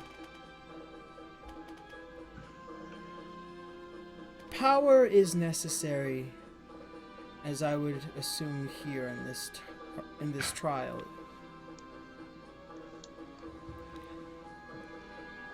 You, as she points to one of the guards, bring forth Manda. And he then walks out, and he goes to retrieve this mysterious individual. She then looks and stops right in front of you, Alana. Raise your head, child. Okay. I look up at her. This is going to be a trial by fire. If you accept this, you cannot back away. I've never been one to back away from a challenge, no matter how hard. I'm sure. This is a trial of taming the fire within the dunes. We are sure of what is drying up our oasis. It is a lion known as Verliu. The task I set in front of you: tame Verliu, bring him here, and I will allow you a meeting with a primordial being, and perhaps he will be able to further your endeavors. What happens if we cannot tame him, as you say? Then you will fail. And you will have to try again. Wait, does the lion breathe fire? I don't know. What else can you tell us of Verliu? He's a rather selfish being. He has a sense that nothing can join his pride. And therefore he needs to be tamed. Like the little house cat he truly is. And as Could we just kill him? Don't worry, Alana. If there's something I know, it's fire. But like, is the taming 100% necessary? Could we just kill it? Joseph. No. I know what we must do, and we will do it to the best of our ability. This is your trial, Alana. As I know you have tamed 2 other animals I see in front of me, which she looks at Shay and Rial. I think you can do this as well. I understand. About that moment passes. A guard returns, along with this rather somewhat tall, silver-haired woman. She definitely looks elven in nature, but her ears are not as elongated and pointy as Alana or a high elf, but she looks to be slightly well-armored, very majestic looking, but she's definitely, she looks half-elf, but she isn't, for some strange reason to you guys. Question. Do I recognize this silver-haired woman? Make an intelligence check. As you remember, the only thing you remember from a woman hitting you is that she is silver-haired, but... 16. As you remember, this woman looked very human in nature. She had long silver hair, but you can definitely tell she was also an official, as this one looks more like she is a new traveler. She's definitely perhaps related, perhaps from the same bloodline, but not the same woman. Also, the one before you looks slightly younger than the other one. Do you have a sister? No. Sorry. Along with you on your trial of fire, Alana, I believe our friend Monda here will join you.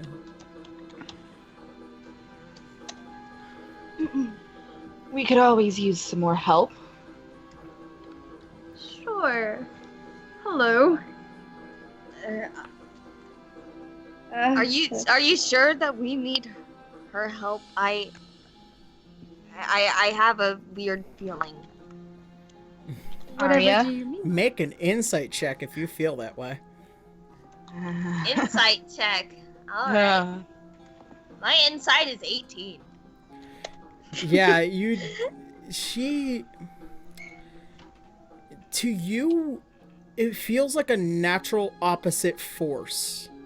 Specifically you, as a tiefling. She looks half-elven for some minor parts, but for the rest, you don't feel too strongly. It's like, it is a pure opposite force of you. Would Arya be familiar with this being? No.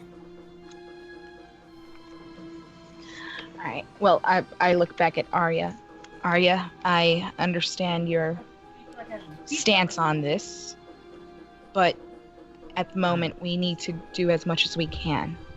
And if we are to tame Verliu, we're gonna need someone to help us. And can I see, like, is there any distinct features on Monda that could tell us that she's a cleric? Like, she carries much like Remy. She carries a warhammer, which most clerics tend to take a liking to. But you also notice that she has a very specific symbol that she has adorned around her neck. It looks like a crescent moon. Okay. Alright. Let's be honest, we've needed sometimes some help on certain missions where we have nearly or almost completely died.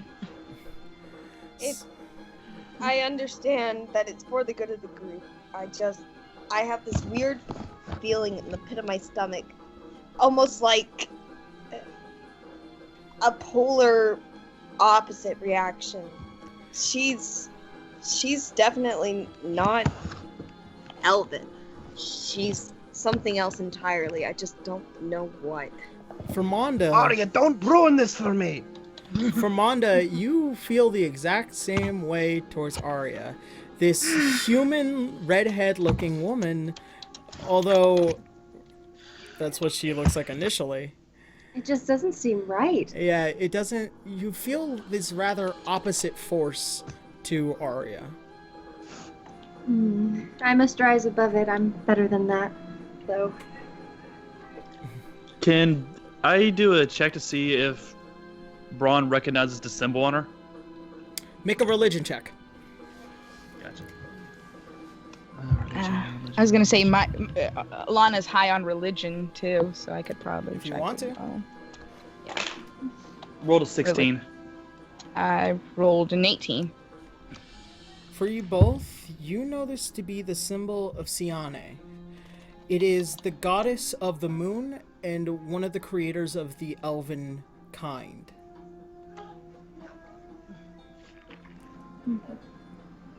I want to make a daughter check. Like, does she have wide birthing hips, for example? God damn it. Oh my god. I mean, Well, we know what I ship's could gonna be ask. setting sail soon. Oh god, yeah. I mean, Well, seriously. with that being said, as Anfa looks towards the group now, new allies, new friends, and now a task in front of you all. The last we've heard of Verliu is due north. If you wish to leave now, I will allow you. If you wish to stock up, then by all means. I look back at everyone. What do we want to do? Do we want to finally take a good night's sleep in an inn? Or do we go after this thing? Let's go shopping. I say we stock up. I am near being over encumbered. I kinda need a bag of holding. Agreed. Did you remember Braun's got all the shit from the last 5 monsters we've killed on his back? And okay, and then I look at Monda. Monda, is there anything you require before we leave? No, I don't believe so. I stocked up when I got here, but I don't mind taking the time if you guys need rest or supplies. Then it's agreed. We stay here the night and then leave first thing in the morning. Arya, and I look at Arya, I'm pretty sure you need the rest more than anyone else right now. Yes. Yes, I do. Well, it was nice meeting you, Monda, but I'm going to go find myself a room at an inn immediately. If you wish, you may stay within the air. You may stay within the main caravan. There are plenty of rooms for rest. As Onfa looks towards everybody. All right. Do you want to take Shay with you as your bodyguard? Yes, please. Okay. All right. Here, then boy. I Shay signal goes, off "Borf." Shay. Dog. Do you need? Yeah, Good Arya's the boy. only person that Shay really likes out of everyone because, she's a girl. And also has the God. ring of animal influence. But Yes. Yeah, true. true. Shay too. likes Joseph. That's canon. Yeah, Shay tolerates Joseph. There's a difference between liking and tolerating. Him and Arya- Braun are on Arya good terms. Get Shay He just doesn't like Tolerates Garmin. boys. Not true. I did actually use fucking one of the animal talking potions, and we got to bond. So shut up. Anyway, Arya, do you I need would anything for the market while you're resting?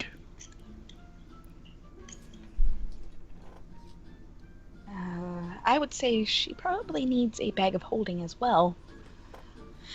So, Well- Braun, would you care to do some shopping on Arya's behalf? Perfectly, yes. Arya hasn't actually left yet. Okay. And that's why I was asking if Arya wanted anything. I'm gonna turn Ron, to can I- Monda and ask her about the daughter thing because I need to know. Do you wouldn't happen to have a daughter or a cousin or just someone a bit younger than you but the silver hair, warhammer? That sounds familiar to you? Actually, as I described, she would have been older. The woman that hit you. Oh, older than you. Sorry, I'm sworn to a celibacy. I don't have a daughter or anything. Actually, I don't even know who my mom is. So I don't know. Sorry. All right. Okay. I may have met your mom. Maybe. I doubt it. I might be your daddy. No. Make a deception check. Yeah, definitely. No. I'm not saying I am her father. I say I'm going to be her stepdad one day. Oh my god. Oh, God. Okay. Yeah, I don't think so. I've Sorry, missed out sir. on so many birthdays. Here's I'll make up for it, and I give her the 5th set of armor Oh, of infinite jeez. resistance. Yeah, he gives you what looks to be immediately a simple set of plain clothes. Very nice plain clothes, but. And here's some spending money. Here's some spending money for you, and I give her 10 grand. It's really not necessary. okay. Braun just walks over to Joseph and just pats him on the back of the head, just gently, like he looks like he's about to hit him, but he just and gently just pats him. Like there's nothing you can do for him at this point. Who are I you? also Arya give walks her. up to Braun and whispers in his ear, if you're going to the shop, I really need a better disguise kit, if you can find one. All right. So, so at that point, you guys are gonna go ahead and you kind of, for those of you who already knew about the shops coming in, you guys walk around. Who intends to go to the textile? I do. I need to get rid of some clothing I would like to get some new armor and get rid of some old armor. All right. You just got new armor. I know. I want more armor, but I've got armor that has been torn up. Yeah, no, I'm just Not teasing. bad. Oh, yeah. Oh, you also have the elf armor that you got from Ineloquy. Yeah. So let's see. So you, I would assume, with the rest of your group for the most part, head to the textile shop. Okay. All right.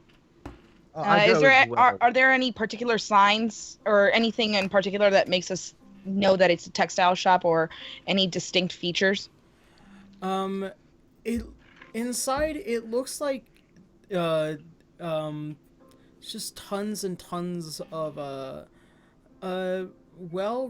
well-made items. Some look like the bag of holding you guys already have. Others just real simple armor. And the person sitting in the front who is somebody is currently kind of working the machine, making more fabric, and she turns around and says, "Oh, hello. How may I help all of you?" Hi. And yeah, so you guys do that. I will look around first before I start getting things out of the bag of holding, or out of my rucksack, my little backpack. All right. I was wondering, do you by any chance sell bags of holding? Oh yes, we have quite a few. Relatively expensive. We don't usually sell them until we go back into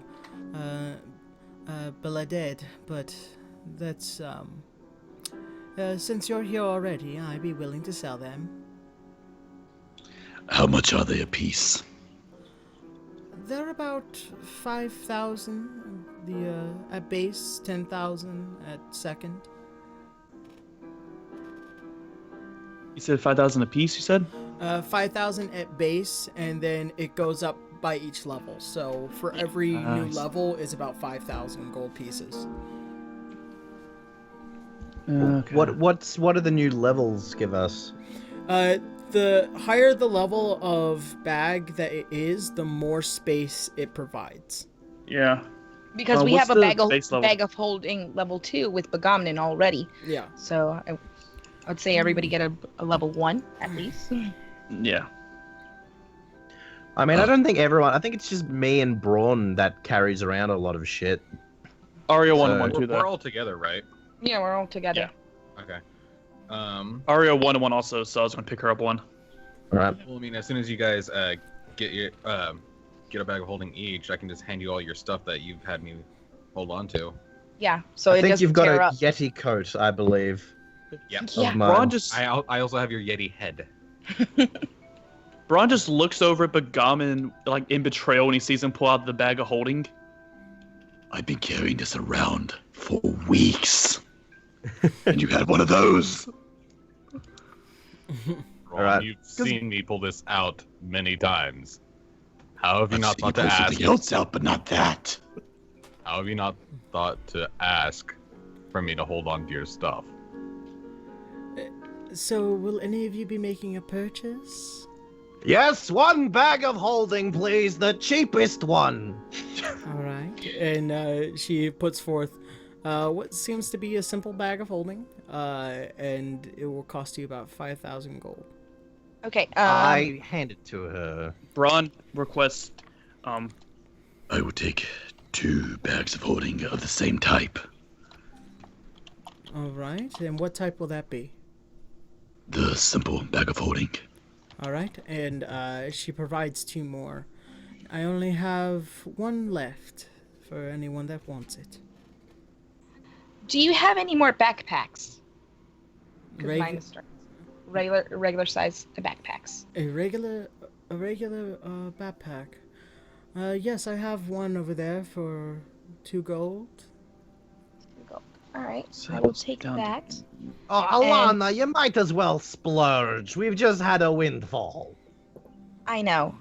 But I don't want to be like you idiots who are spending all your money right now and then later complaining when we don't have any money. Which, I'm only by the buying, way, one other thing. I want you to realize that you guys are carrying 5 big old bags of gold. Yeah, that's heavy. Yeah, that's relatively heavy. Well, wait. That's part of the reason I'm getting a bag of holding so I can put it in it. That is why I'm getting a backpack as well, so I can put things within things. So yeah, like my shit's all in my bag of holding. Yeah. And now mine is. But the weight is still the same no matter what. Yeah. I mean. No, it's still the weight of 2 backpacks. That's what the bag of holding is so special. Yeah. Yeah. Oh. It's like hammer doesn't space. weigh You don't anything. have to wait for it. Okay. All right, and I just bring in some torn up leather armor that I came in with. Like, this was one of my first adventure kind of armor before I started getting the elven leather armor. So it's all torn up. Do you do any trades or any repurposing of armors? Out of this? And she pulls it and kind of looks around. It looks relatively rough. It doesn't look like you can really use it for much, except for probably leather Make straps. pouches? Probably. Yeah. Okay. I would like to buy the last bag of holding as well. The simple one. Alright. That's already bought one. Yeah, he did buy one. He's buying another one. Okay. And I guess I will take since you guys will always want something more, I will take a bag of holding type 2. Alright, that's 10,000 gold. That'll work for me. All So right. the bag of holding plus the backpack, so. Alright. She provides you with a better bag of holding than usual. And I'll give you guys your cards for that after game. Okay. Okay. So So we all just put our stuff in the bag of holdings we have. Yep. What's the carrying capacity on these bag of holdings, by the way? Just need to know. Hold on. The type will depend. The type 1 I just had that a second ago. I could check right now, but it would eat up my internet. So like I said, I'll provide you the check cards. I can say the type 2. Well, I could leave that in the chat real quick and provide her that card. Oh, I can do that right now. I'd like to ask Begaman to give me my stuff back. All right, And take it. I don't remember all the stuff that I gave you. Got it. Okay. What am I getting awesome. back? Let's see. You had the Yeti's head, the Yeti pelt. All right. I think that was pretty much it. Wait, was I holding the bedroll for you? I think that was a present. Oh, that reminds me. I give you a grappling hook. Oh, that's yeah, you right. never give us our grappling hooks. Yeah, I give everyone grappling hooks. Grappling hooks all around. Oh god, I forgot about that. Okay, let me add that to my inventory. Grappling hooks. So, Yeah. 'cause I'm redoing my page after this game. So. Yeah, I gotta reorg. I got too much The stuff in mine. the shop woman looks at your leather armor one last time. If you have any means, I could possibly repair it if you have the proper materials. What would be needed? Can you make it into a set of regular traveler's clothing or anything of that sort? I can make it as new armor. Okay. If I have the proper materials, if you have any. Make it out the Yeti. Out here in this I weather. doubt I'd need Yeti armor out here, Joseph. Just so you guys remember, you do have about 5 pounds worth of green dragon scales. I was also about to mention, I we was also gonna have say. 35 pounds of scorpion hide and scales also. Yes, we do. But those are like giant plates. Those would be used more for like shields. Yeah, that would be better suited for the blacksmith than the textile. Okay, I didn't know what the dimensions was. Oh, by the way, Aaron, small, the basic bag of holding holds about 250 in weight.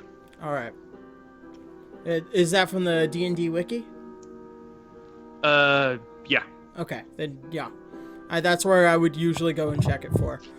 Okay. Yeah. I'm gonna ask her, could you make a cloak out of this Yeti pelt? Something fancy for cold nights. She looks at it, and you can see a little bit of a shine in her eye, and she's like, "Yes, I can do that. It would take me about a day or so, but I can do that." All right, awesome. As well as that, could you please attach this head to the Yeti cloak? You pull out this disgusting, rotten Yeti head. Actually, I don't. I pull out a Longqui's head. And Nelia, Oh no! Why? Why would you do it? she looks. She looks. The color from her face disappears. Jeez. She's Joseph. gonna call the guards on us now. She is. I say, I'm willing to pay a little bit above retail for this job. I hope that's fake. I really hope that's fake. Sure it is. Like my gold is fake. All 10 grand of it. Fake gold for a fake head, what do you say? She immediately looks towards Alana. What? She was a fake terrorist. A what? She's a traitor to her clan. We would like to send this as a message to someone. If we could keep this discreet, I'd pay extra for this. Make a persuasion check. I know. Making it? I know. I have to try to convince her. Oh, by the way, Sam, what was that skull that you gave me? Because I wanted to get it fixed into a helmet. Oh, a bone naga helmet. Yeah. All right. What's your roll? 17. I didn't even need the modifier. I will turn a blind eye to this for now. Yes! You're lucky. I will take your word for it. We greatly appreciate it, and if anybody asks, we'd like to keep our names out of this as well. Just say that it was sent to you anonymously. Right. And she gingerly takes the head by the hair. And she walks to the back and she puts it away. And she walks back up front. Okay, while she walks to the back, the first thing I do is turn to Joseph and smack him upside the head. Did you really have to do that? Hey, imagine how intimidating it would be. Like, it shows I've got the strength to kill Yetis and the mind to wear a head. Like, who's not going to run away from that guy? Untrustworthy when it comes to a She situation. returns back to the room and says, I will withhold the head, and I will not apply it to the cloak. That's disgusting. She sits down. Well, then, can I just get the head back then? What the hell? You just keeping my head? God damn. Braun just pushes Joseph back. You will have it back upon your return. I want it now. It's collateral, Joseph. I'll pay for it now. I'll pay for the cloak now. Give me my head back. If you're not going to put it on, that's just stealing. I understand your circumstance, but understand mine. You just pulled out a high elf's head out of a bag. She wasn't a very nice high elf. She's still an elder in my clan. Do you really know what this means now? Yeah, but wasn't she a traitor? Does not matter. I will... Politics aside, I will still talk to regarded. Anfa about this situation, as I'm pretty sure if you say what you say is true, she will confirm the situation to me. Okay, but then you have to put it on the cloak. will not Otherwise, do this that. is a shoddy business. No, I will not do that because it would disgrace my business. Fine, I'll do it myself. How hard could your job be? You can do it. Can I go behind Joseph and just like pull him back and Can cover I his please mouth? just punch Joseph? Braun, hold me back, please. Braun is Braun just like slammed his fist over Joseph's mouth and just dragging him forcibly back. This is not a reputable business! This is not a reputable business! Get him out of here right now! As you guys Braun just drag bonks Joseph on the head really hard. As you guys are now dragging Joseph off. Yes, and Alana. Before that, I was like, how much is it all? If you want me to still repair that armor. Yes. What materials will you provide?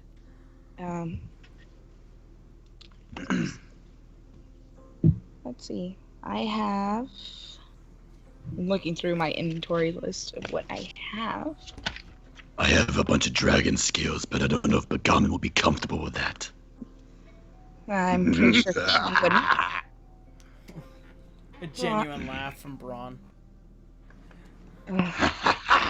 I'm not sure the person I am with would really appreciate me wearing that. I know, that's what makes it hilarious. Is there anything that you could do with rope? Making maybe more satchels, or... I'm sorry, dear. Looking through everything I have. Hand crossbow, trophy, staff, loot, water skin. Ooh! Before I leave, I need to get another water skin, too. I need to buy one of those, too, actually. She has a few water skin, about 1 gold piece each. Okay. So I'm gonna I'll buy take 2. Alright. Yeah, I was gonna say I was gonna buy 2, so just put 4. Yeah, you pick up 2. I'm gonna give 1 to Joseph to replace his that I have currently filled with dragon's blood. Yeah, and mine is one to filled replace with my own. and vodka, so... Well, my personal one is filled with Darkstalker venom. Yeah. Okay. I can't actually find any equipment that I have that I can put in there except for the elven leather armor, which I guess I'm gonna use. And Hold on, I have a chain shirt. Would that possibly be something she could repair it with? Change. That'd make her. Wouldn't that make new studded leather armor at that point? Yeah, pretty much. Okay. All right. If it's okay with Braun. Braun just shrugs and just passes it to her. Okay. And there we go. All right. Just buy me a drink later. Well, I'll buy you 2 pints. Well, if that's all that will be concluded in today's business, I'll have your armor ready by tomorrow, along with his cloak. I did have one more question. Yes. Could you direct us to the blacksmith in town? Oh yes. Arthur. He's right down the street. Half elf. Ah, lovely. Also, I pull out the bone naga head skull that Joseph had given me. would I need to see him or you about turning this into a helmet? This is... My friend gave it to me some time ago. This is pretty complicated. I would go see the blacksmith about this. Thank you, my lady. Sucks at our job! Braun just hits Joseph hard to do damage. As basically Begonnen is covering his mouth, just holding him outside the store. So is Braun. No, because you were inside, so I was outside holding... oh, okay. Yeah. I guess I passed the dude then. Makes more sense that way. Just gonna metagame quickly, but buy some tents, dudes. You guys have tents. We have tents in our bags. Initially, I should have 1 or 2, shouldn't I? I never use it. I only use the bedroll, so. Yeah, same. I got what everything that's in the Explorer's Pack set. Yep, same here. Yeah. Right. I've never used my tent. Well, could you guys just buy me some sewing gear? Because I'm gonna need it. I have some already in my bag. You can That's why. Yeah. Oh, cool. You can return later. you guys head to the blacksmith area. You notice that the banging of metal had stopped quite some time ago. As you look around, the area looks like it is relatively barren. Like, the fire is just going out around the furnace, but you look around enough and you see what looks to be a sign written in Elvish, "Gone to lunch." How did I fuck? Okay. Gone to lunch. Where's Monda at this point? She's still with us. I am still with you? Oh, shit. Okay. I thought that you went without me. I thought. Oh, No, I thought she was back at the place resting, but no, she's with you guys. Oh, okay. Yeah, I thought I stayed behind. I'm still angry, but I'm gonna turn to Monda and go, look, this one's because I missed your sweet 16th birthday, and I give her the second bag of holding that I bought. Oh gosh, please stop giving me things. Not until I make up for missing your childhood. You're not my father. I will be. No, you won't. Stop. Please stop pushing me away. Just remember, I just want us to be a happy family. Mina, I know just who know my this. He real could be your dad daddy. is. He's not. I know who my real dad is, and he's back at home.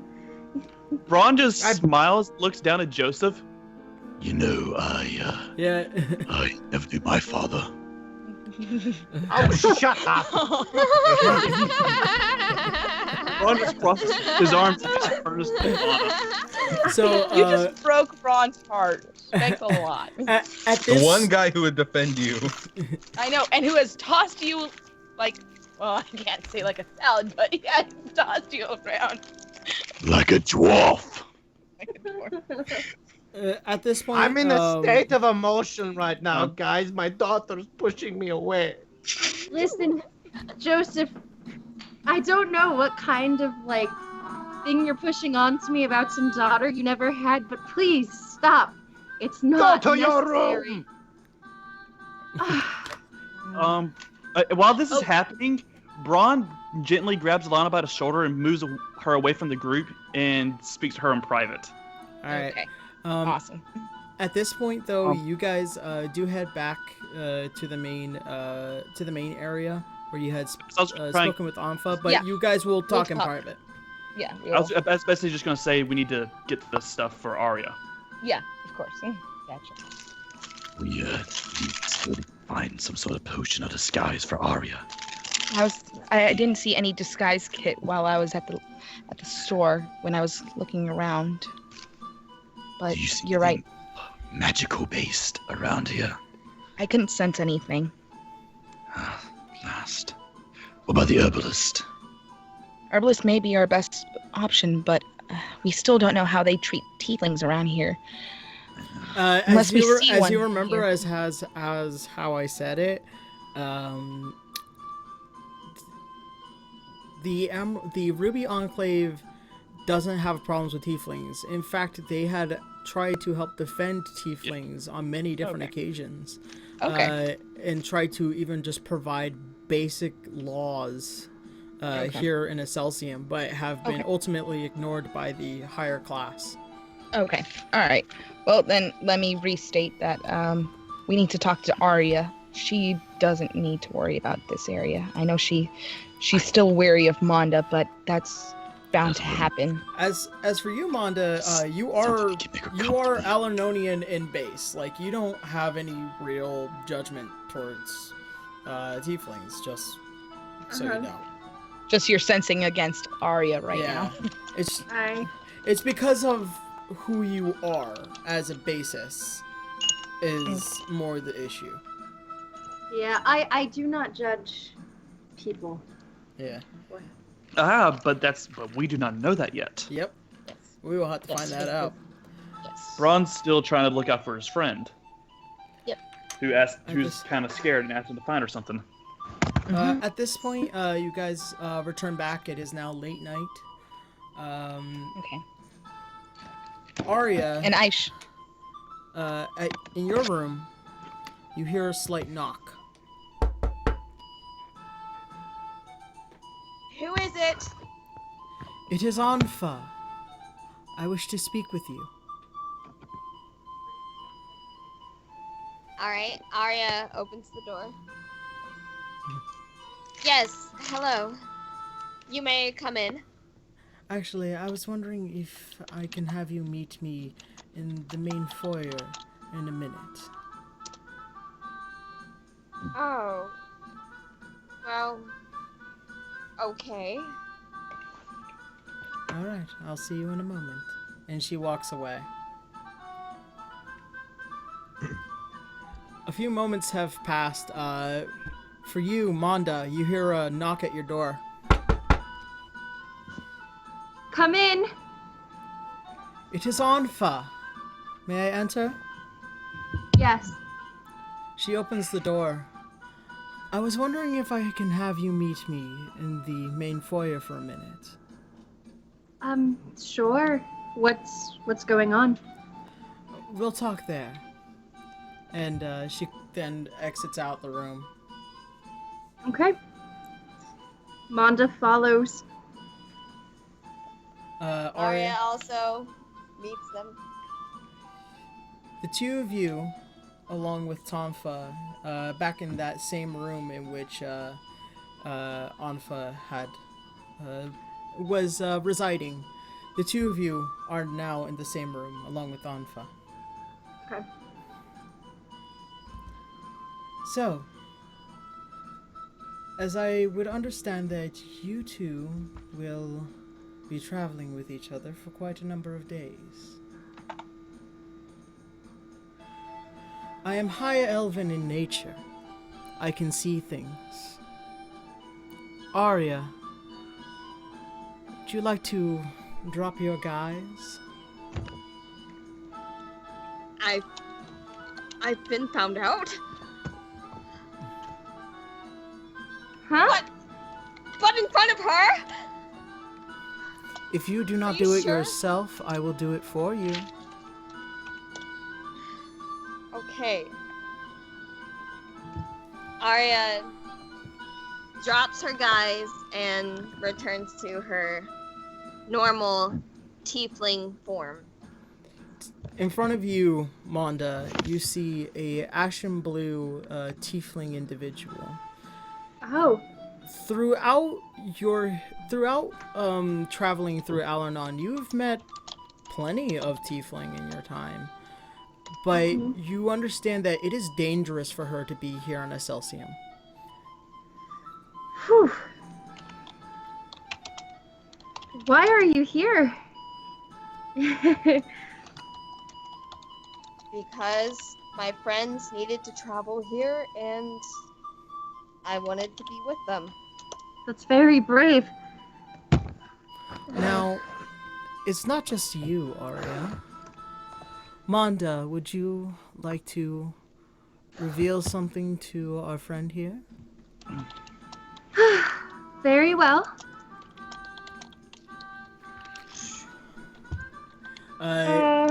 In about a moment, revealing behind her back is these large angel wings and what seems to be a slight halo above her head.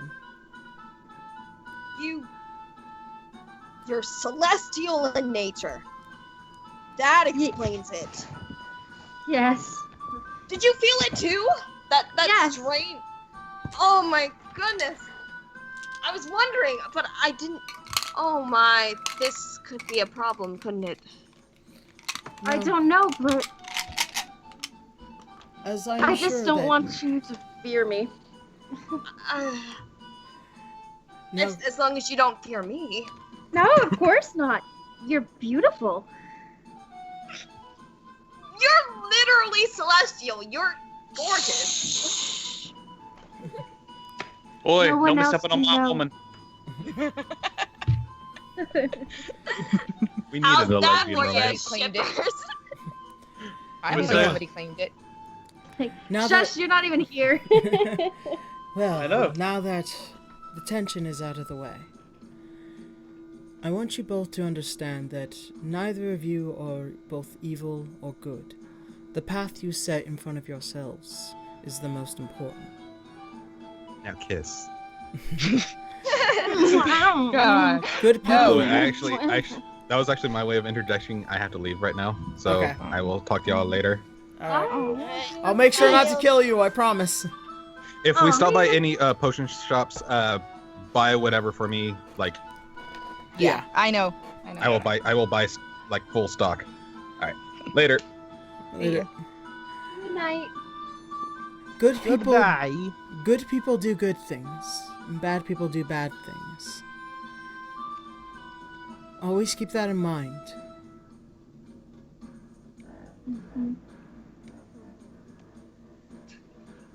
Right. Well, I hope that both of you will rest well tonight. You have an adventure for tomorrow.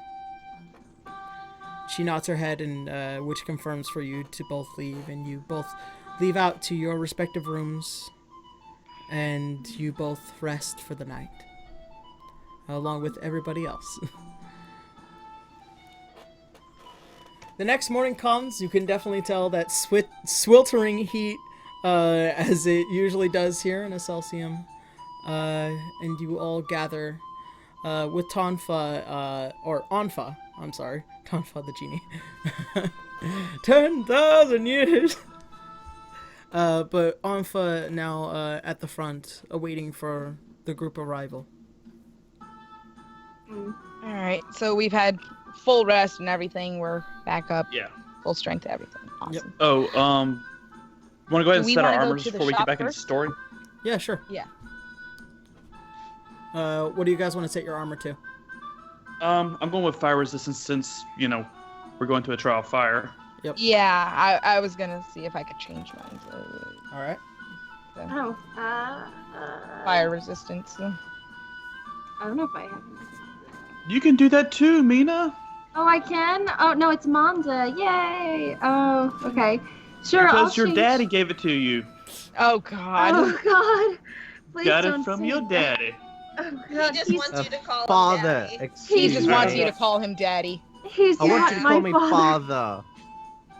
father. Faja. You're not my father, but I'll still call you Dad. Oh, God damn it, no!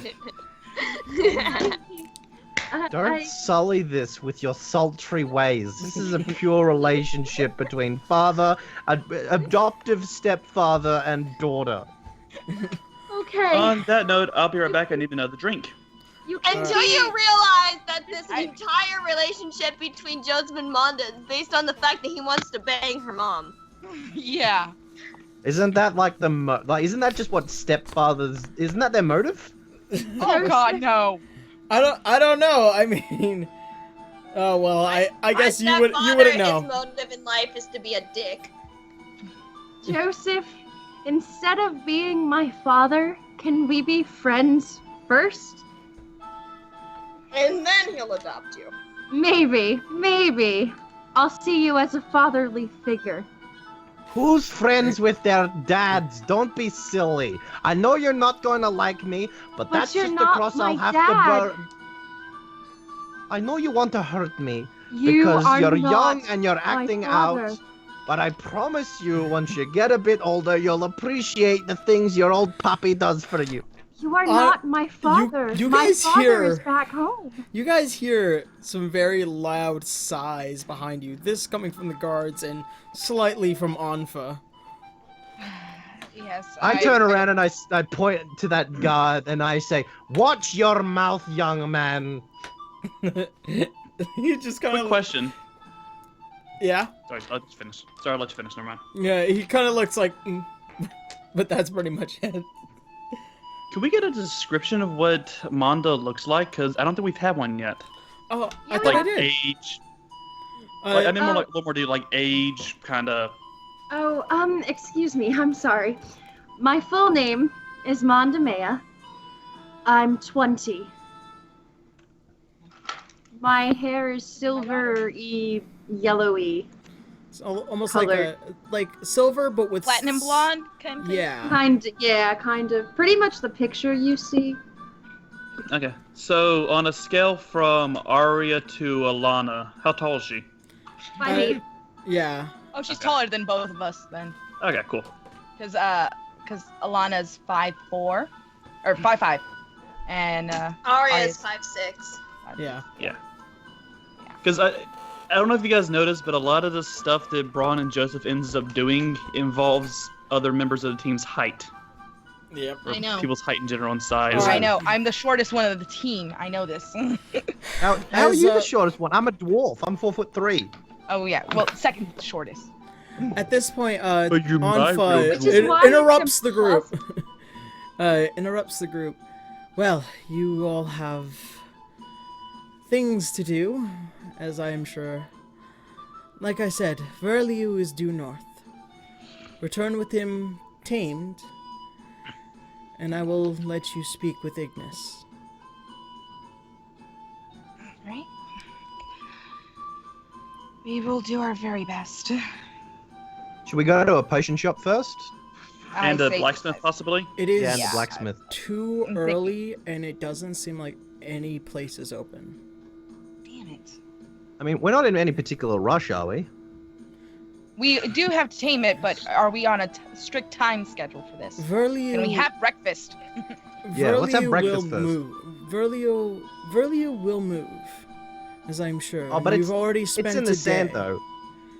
But you've Yeah, already but we spent can track a it from its day. footprints. He's an ever elusive being. Trust me. Can we make a hunger check? How hungry are we? What about second breakfast? Oh my god. I can assure you, as you guys had woken up, you do have breakfast, and that's why you heal up and everything. So you guys, like, usually there is a rule of, like, spending money, like, when you wake up to eat and all that stuff, but I'm gonna say at this point, you were provided a free breakfast. We were comped by the hotel. Well, Where those high rollers? It's a B&B. with that being said, I wish you all luck. Thank you. Thank you. Thank you, milady. Wait, Yeah, hang on. I've got a water a flask, right? That Braun gave to me. Hey, guess what time it is? It's 8:30. Get a move on. Okay, I'm gonna There drink is all the no- water and then fill it with sand. All right. And I also give Arya her bag of holding that I bought for her. Oh, how much do I owe you? 5 grand, but considering you wasted like 2 potions on me, just make it 3. Okay. And Arya hands him the 3 grand. All right. Eat. You guys head And out. I mount Shay, so that way we can start moving. All right. You guys head out, and you go due north. Right. Let's see. At this point, you guys spend about almost, I would say, 2 hours going through the thick dunes, as they seem to get rather large in size as you keep going north. Okay. You guys ever notice we never travel anywhere nice? We always travel where we're needed to go. We don't exactly Or get not a vacation time. We also travel, but not wanted either. You guys spend about another hour traveling. At this point, you begin to feel the heat is far more violent than what it was when you were at the Ruby Enclave. As you spend a little bit more time, you can definitely tell you guys are sweating quite a bit more. Yeah. Does my Even ring with of our fire armor? resistance help? The Yeah. fire resistance does help. You guys are definitely able to push through. This is basically the Goron armor of Zelda. Mm-hmm. If you didn't have it, you guys would That's what probably I be figured. receiving damage. Alright. You guys begin to see one of the many flags of the Ruby Enclave. This is an oasis. As you get ever so closer, you notice this rather large four-legged creature as it is drinking from the oasis.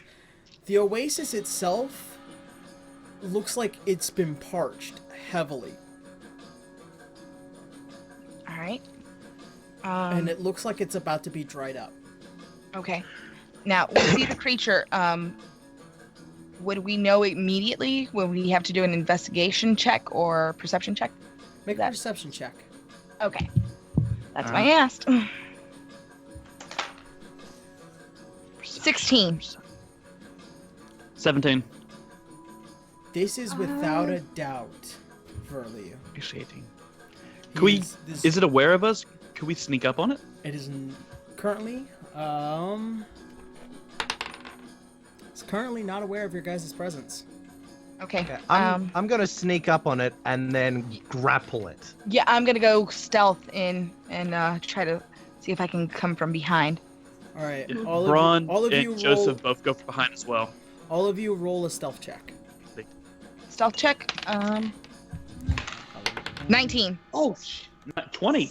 16. Not a nat 20, but it's just 20. 23. All right.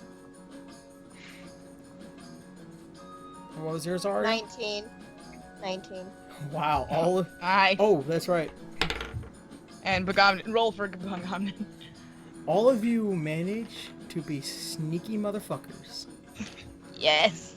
Right. And I'm gonna jump on it and grapple it. You all sneak up. Joseph, being at the front, jumps and tries to grapple Verliu. Is it large? Can I It use is a large large. creature? It is I'm large. I'm then going to use my my Zwa ability. Hold on. And as soon as you jump on Verliu, you immediately feel burning. Burning. Burning. Can I push through the pain? I've got a ring of fire resistance. You do have a ring of fire resistance, but and fire resistance armor. It is basically his fur itself feels like fire. You are literally jumping in fire. Well, I haven't taken damage in a long time. Can I try and push through the pain?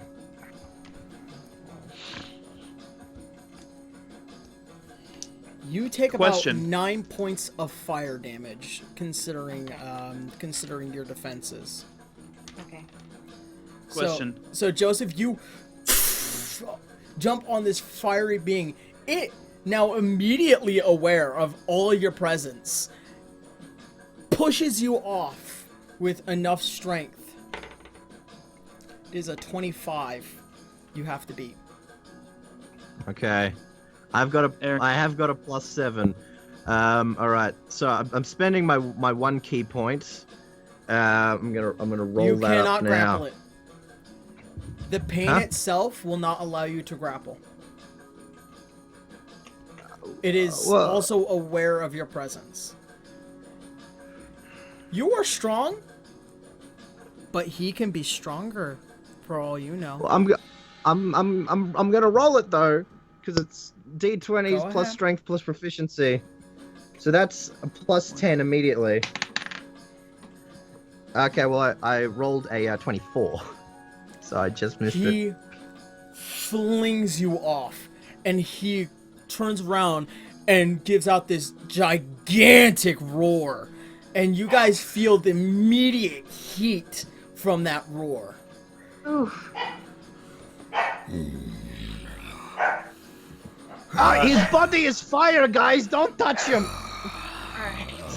Okay. Joseph, do you still have your chains? Yes! Attach it to a grappling hook. I've already got a grappling hook of chains. All right, what we're gonna do is we're gonna throw the grappling hook and take its legs out. All right. Before you guys throw your grappling hook, he lets out another gigantic roar, and he's going to try to intimidate you guys. need you all to make a charisma saving throw. Charisma saving. Alright, I was gonna ask you.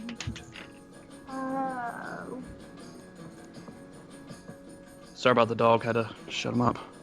Well, I rolled a 5.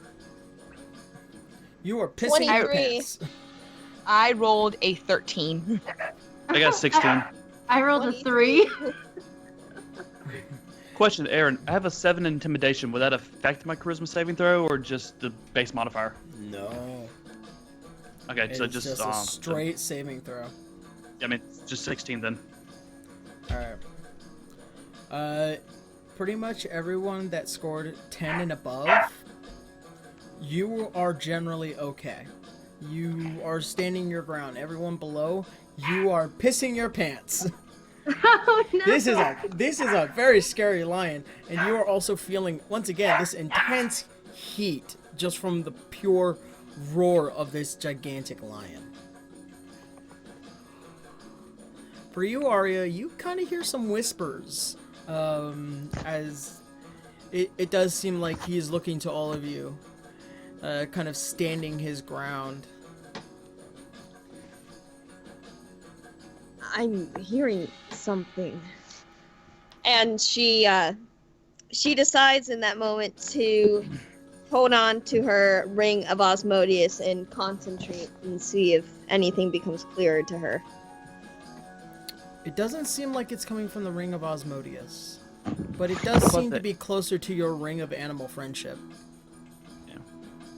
Sorry about the noise, by the way. The lab puppy had locked himself inside of his kennel, and the Shih Tzu did not like that, apparently. Damn. Okay, so Arya uses her ring of animal friendship, and she uses speak with animals. Okay. Alright.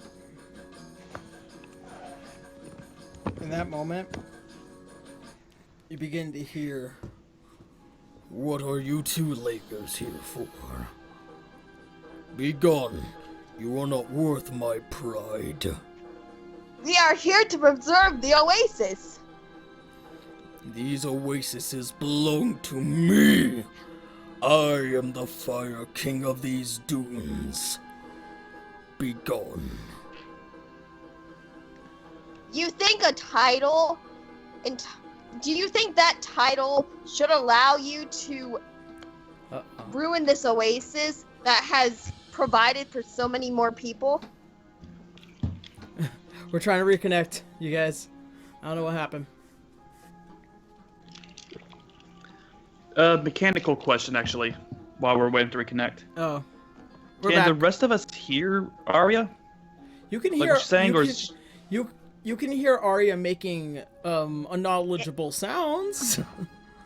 As she seems to be speaking I didn't know the if like direct Arya was speaking language. English and it was just translating it. Yeah, she is speaking a direct language with Verlia.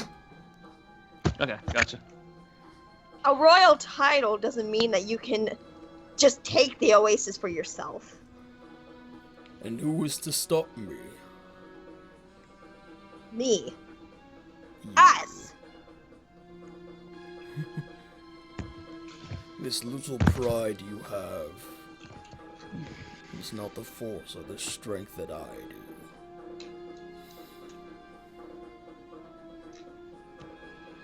You underestimate us. One of you truly is a leader? Provide your warrior. Improve your strength of your pride. I will not be tamed like that domesticated house pet. As he looks toward Shay. Shay immediately takes offense. Oh no! So we can all hear this, right? We can all hear this, not just her, right? No. Arya is making unknowledgeable animal sounds, along with Verliu making several different low guttural growls and slight large cat-like sounds. All right. Arya uses this moment to also talk to Shay. Don't listen to him. We all love you. I know. Wait, Aaron. Remind me after this to show you Tequila and Benetti, because that's the perfect voice for Shay. Oh God, no. All right. As they're doing that, I'm pulling out something that I've never pulled out from my quiver of Ilana. My staff that I've had there since like I started. I'm like, I think I'm gonna put a kitty down. Just twirling it in my hands. He looks towards you, Ilana. So this is your warrior. Then we shall fight each other. It will be a battle between me and that two-legger. We will all fight. Yeah, like we're not playing by the rules here. Does he look like directly at me? He's looking at you directly, like. Okay. Like it looks like you are the strongest and possibly the only one he wants to fight. Okay. I want you to also realize that this is your trial. This is my trial. As much as I appreciate you guys joining me, this one is mine. Let me handle it. Alright. If he takes you down, though, he won't be long for this world. He only wants you. And he's calling us all two-leggers. He calls himself King of Fire. That entitles him to this oasis. You can handle him. Braun chuckles and looks over at Joseph. You know, I tend to think of us as three-leggers. All right. Alana, this one's yours. The safe word is pineapple. I appreciate it, but, you know, I could always use a little bit of inspiration. Just looking at Arya. Yes. I inspire you. All right. Oh, this is a good time to get those tiles again. 1 second. Because... Let's see if it doesn't fall over this time. Hopefully. I would, if the rest of us don't really get actions, but I would still like to use stillness of mind because I'm like frightened, I'm intimidated. So I'm gonna use stillness of mind. I'm not gonna piss my pants because as a monk, I can calm myself, and I do so. Hey Eva, want to try and use a cursed axe? I'm just kidding, it would probably kill you. It would kill me. It would kill you because I don't even have the strength to lift it up. I mean, my strength is... Yeah, my strength is 13, so I doubt it would do much. Can I let you borrow my gloves of giant strength? I don't know if borrowing would...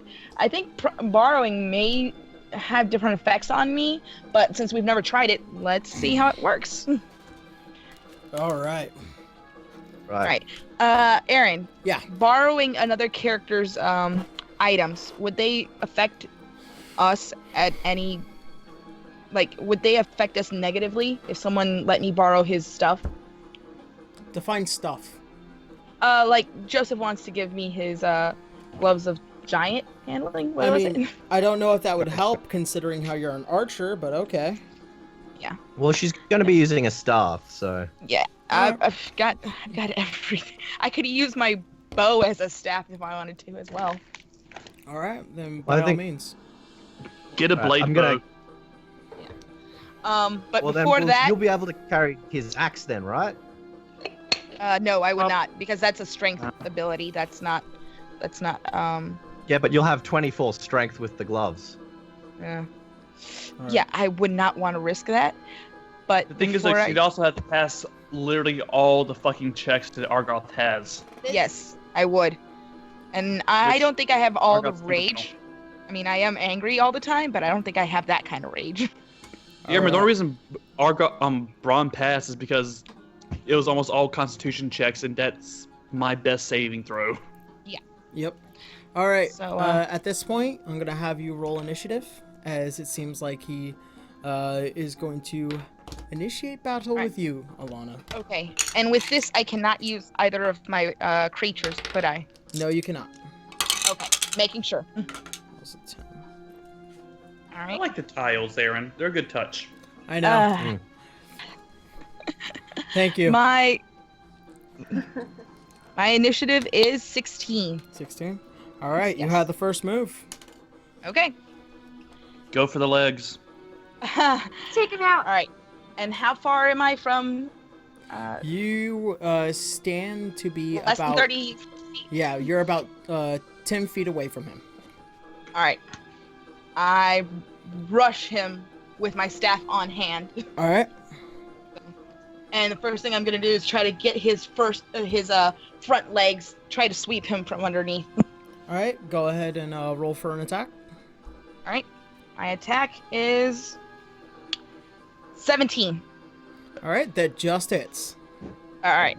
So I'm gonna go. Are you adding the +7 from the gloves? No, I have not added the +7 from the gloves, but it still hits anyway. Good point. So. All right. So yeah, I'm just gonna go down to the legs. I'll try to see if I can get the right leg first. All right. And then rear leg. yeah, front right leg. Gotcha. Front right leg, and then whack him on the head. Okay. So those are your 2 attacks. Yes. All Those are my right. 2 So attacks. make your second attack roll. My second attack roll is 19. That also hits. Awesome. So yeah. And I guess since it's only me and him, I guess that ends my turn. Well, what's the damage? That's the damage. Oh yeah, Don't it's a forget your staff. damage. I forgot what a staff is because I don't actually have it as I don't always use it as a weapon. It's been in reserve. Yeah. So I think staff it's a is D8, right? 1d6. All right. But don't forget to add 7 to that. Yep. 5 plus 7. All right. And my second one is 3 plus 7, 10. So 5 plus 7 So as is... you attack Verliu, you just whack the side of its leg, it kind of taking a bend into it, and then once again on the head, well, whack, and it now collecting its senses once again. Verliu. Oh man, what the hell? Oh, I thought something was crawling up my leg. Oh man, that would not be a good That is time. one of the worst feelings imaginable. Right? Oh god, yes. Ugh. Worse than Remind the me later to tell spider you and a the horror story I milkshake have for feeling. that. At this point, Verlier, since that's the end of your turn, Verlier steps back a few around the oasis, and then you see this shine come from his eyes. Immediately, his fur catches fire, and his mane also in this billowing flame now just spreading out from it. Around the cuffs of his paws and the end of his tail is now completely on fire. Okay. At this point, he then casts Flame Strike on you. Okay. In which that is going to be a 19 to hit. Yeah, it hits. All right. Correct.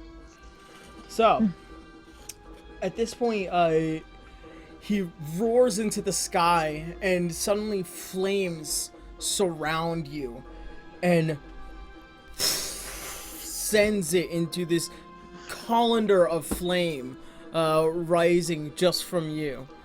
Which now you take.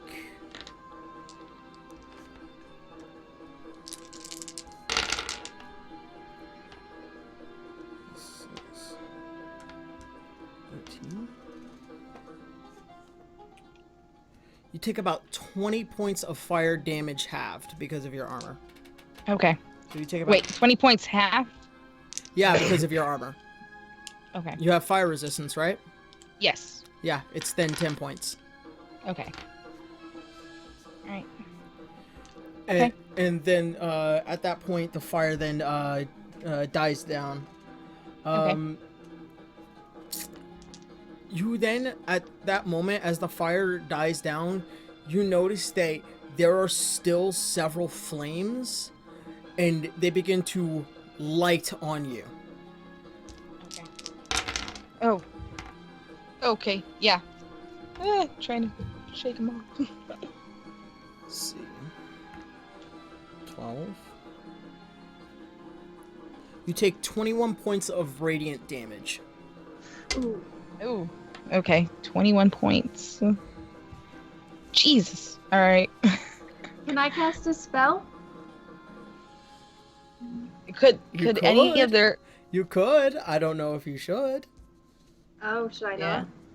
Yeah, I don't know if this will affect me or not. Eva, do you have any healing potions or items? I do have healing potions, but it'll take a full action to take that. Okay, but I do have a healing potion is a bonus action. It's a bonus action? Okay. Yes, I have a potion of greater healing. So, okay. All right. If you need one, just let me know. I'll toss you another one. All right. At that, I have 3 potions of greater healing. Okay. So, I think I'll be okay. Yeah, you're good. At that point, Verliu then returns back to its stance, and it is still aflame. It is now your turn. All right. Do any of the flames die down? Yeah, after that, after the second flames, they disperse. Okay. I'm trying to see if I can try to find a weak point for it. But I'll go again with my staff. All right. Try to go closer to him. Okay. This time I'm gonna try to go behind him.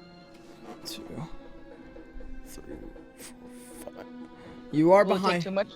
All right, and then I'm gonna go behind left leg, sweep him. All right, go ahead. Make an attack roll. Right. My attack roll is. It is 22. That hits. All right. Go ahead and roll damage. And my damage is still d6.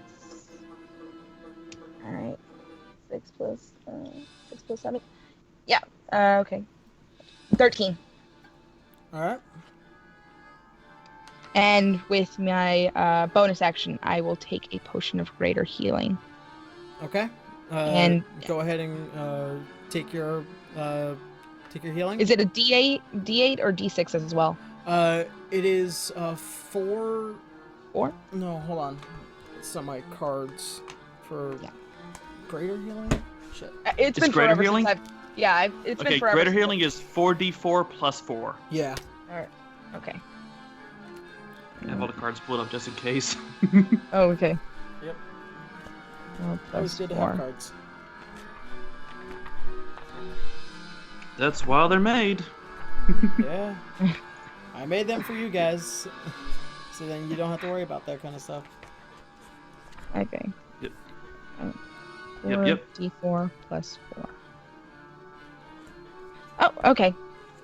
Awesome. That is 22. So. All right.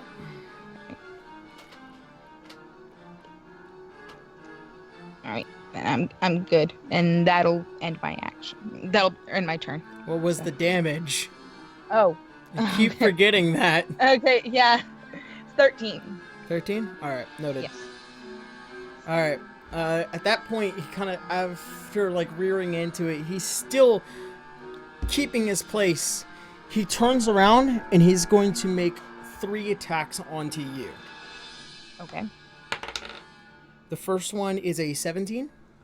That one hits. Second one is a 24. That one hits. And the third one is also a 24. They all hit. Alright.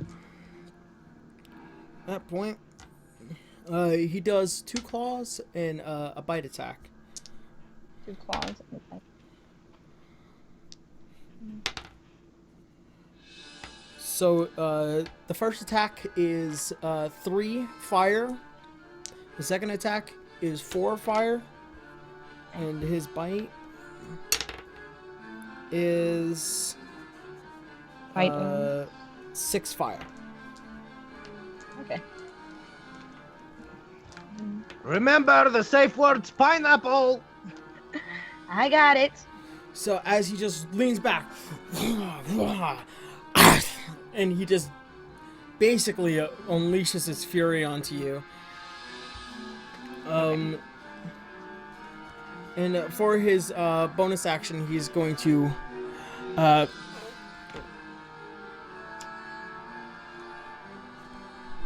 he's gonna do nothing. He's not gonna do anything? Yeah, he was supposed to do it at the beginning of the turn. Okay. Alright. Now I'm gonna go... And I'm still right behind him, right? No, he has turned around and he is facing turned around. Oh, he is facing me? Alright. This time I'm gonna try to get him on the side, on his ribcage with the staff. Alright. Just basically like a batter. Okay. 15 plus 7. That is 22. 22? You pa! And you hear a slight crack in the ribcage, and you hear it makes some really kitten-like sounds, like a cat squeak. Verliu at this point begins to back up. Okay. And so the damage is it's 2 plus 7. 9. At this point, he realizes his situation. And he kind of lowers his head. And he's looking now directly at the ground. Okay. And so... I need you to make an animal handling check. I was gonna say animal handling, which is my highest proficiency. So... Yes! 28!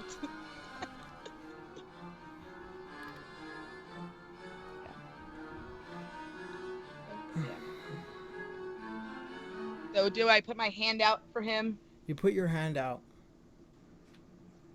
And you go to try and touch his mane. It doesn't feel like fire. It feels like very, very soft fur. And you kind of just stroke down. It seems like the fire isn't going to burn you. At this point, Verliu is now tamed by you. Alright, and then I can just look at everyone. It's like, he won't harm you guys.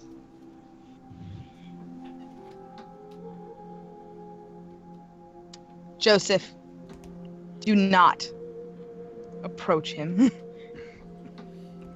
Do not approach him in an attacking mode.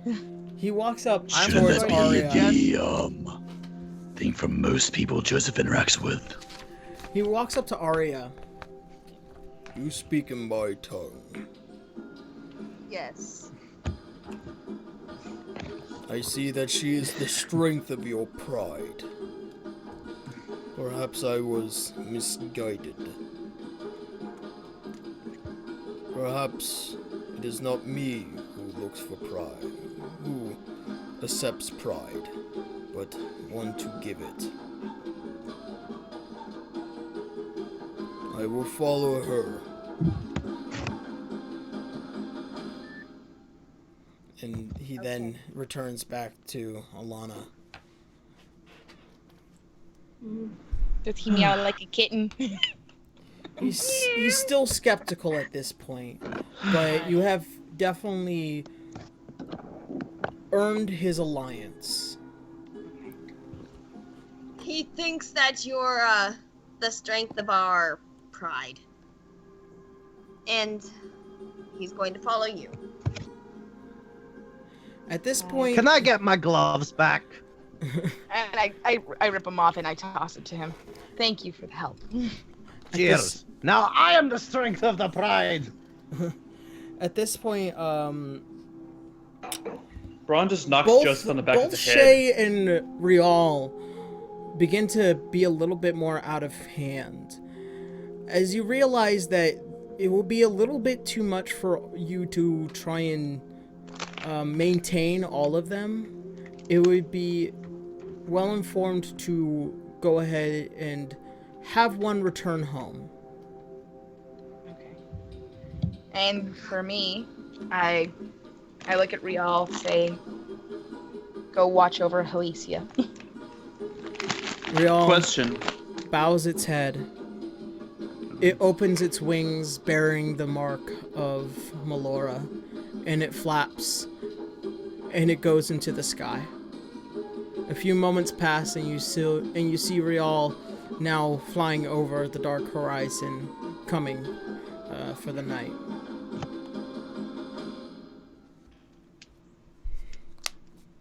I was Jeez, guys, I have a fire lion now. I have a fire kitten. I have a hellcat. Can I pet him?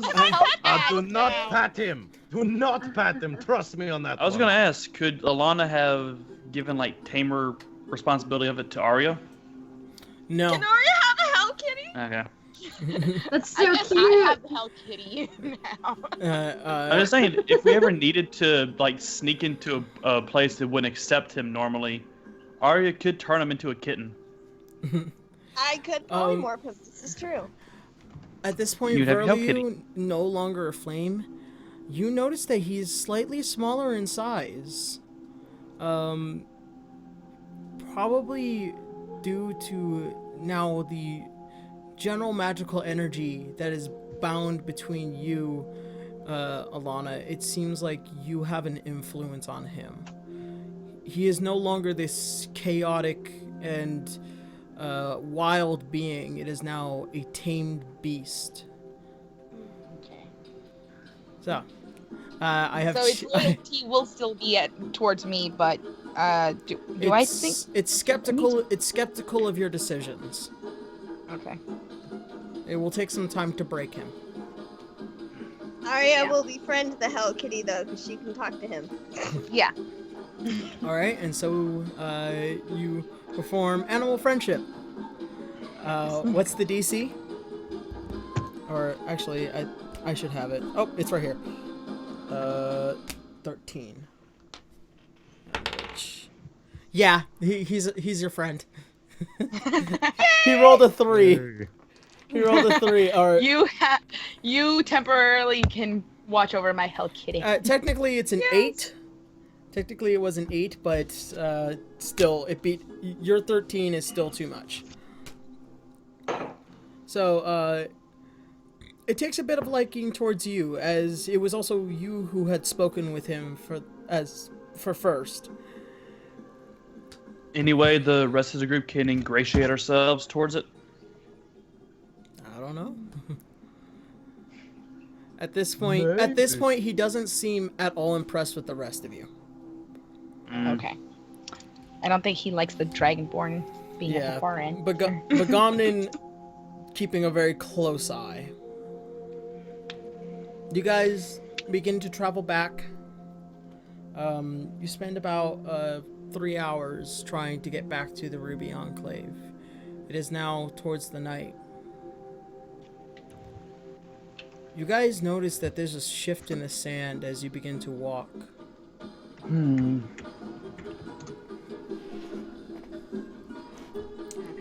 And as you do, as you try to get further, I need you all to make a quick perception check. Okay. Well, I rolled a 1. I got sand in my eyes. I rolled a 6. Oh gosh. Perception. 14. Oh, it's Wubsy. Oh, she has. Wait, you rolled a natural 20? Yes. Oh wow. I got a, okay. Oh my god. I use my Nice. perception modifier, right? Yeah. Alright, so I got 17 then. Okay. Perception's really good. Everyone that scored lower than 8, you immediately don't notice, but there is this giant pit that you fall into. So you, Joseph, and also. Will I have to roll it for the animals as well? Just make sure. Yeah. All right. So Shay is at 14, Beats and it. then Verliu is at 14. All right, and I'll give you his modifiers after the game. Verliu and Shay stop immediately. You and Joseph, however, fall into this pit of now the sand moving in. You notice 2 giant scorpions on the other side. And in the center, what looks to be this much more heavily armored giant scorpion. Oh god. Jeez. I hate bugs. This is known as a dune pitter. Huh. And that... And it's just us two, right? Yep. And that Oh, crap. is where we're gonna leave tonight's game. So Alana and Joseph had to work together, a team that's never been made. I mean, the rest of us can still get involved. I could Sam, just we throw gotta my think of grappling something hook big up. for this one.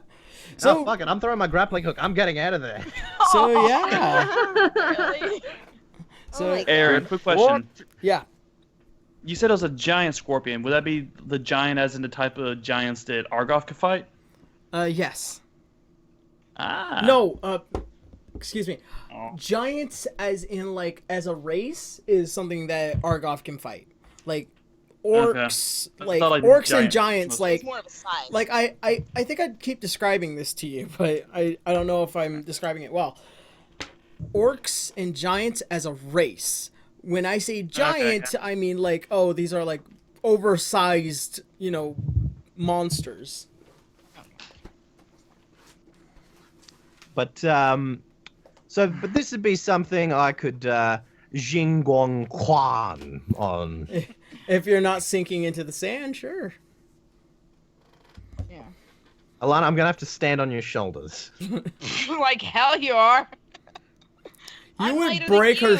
You would break her shoulders from the sheer force of you lifting it, and then it would come down. The weight is still on her. Don't forget. We could just maneuver 7 this thing, and I'm talking about my golden dragon fist, actually. Oh, I'm just saying, lift me up, and I'll just fucking combat kick it. Or how many are there? Are there 1 or 2? There was 2 large scorpions and a dune pitter. Right. Sam, I'm just throwing this out there.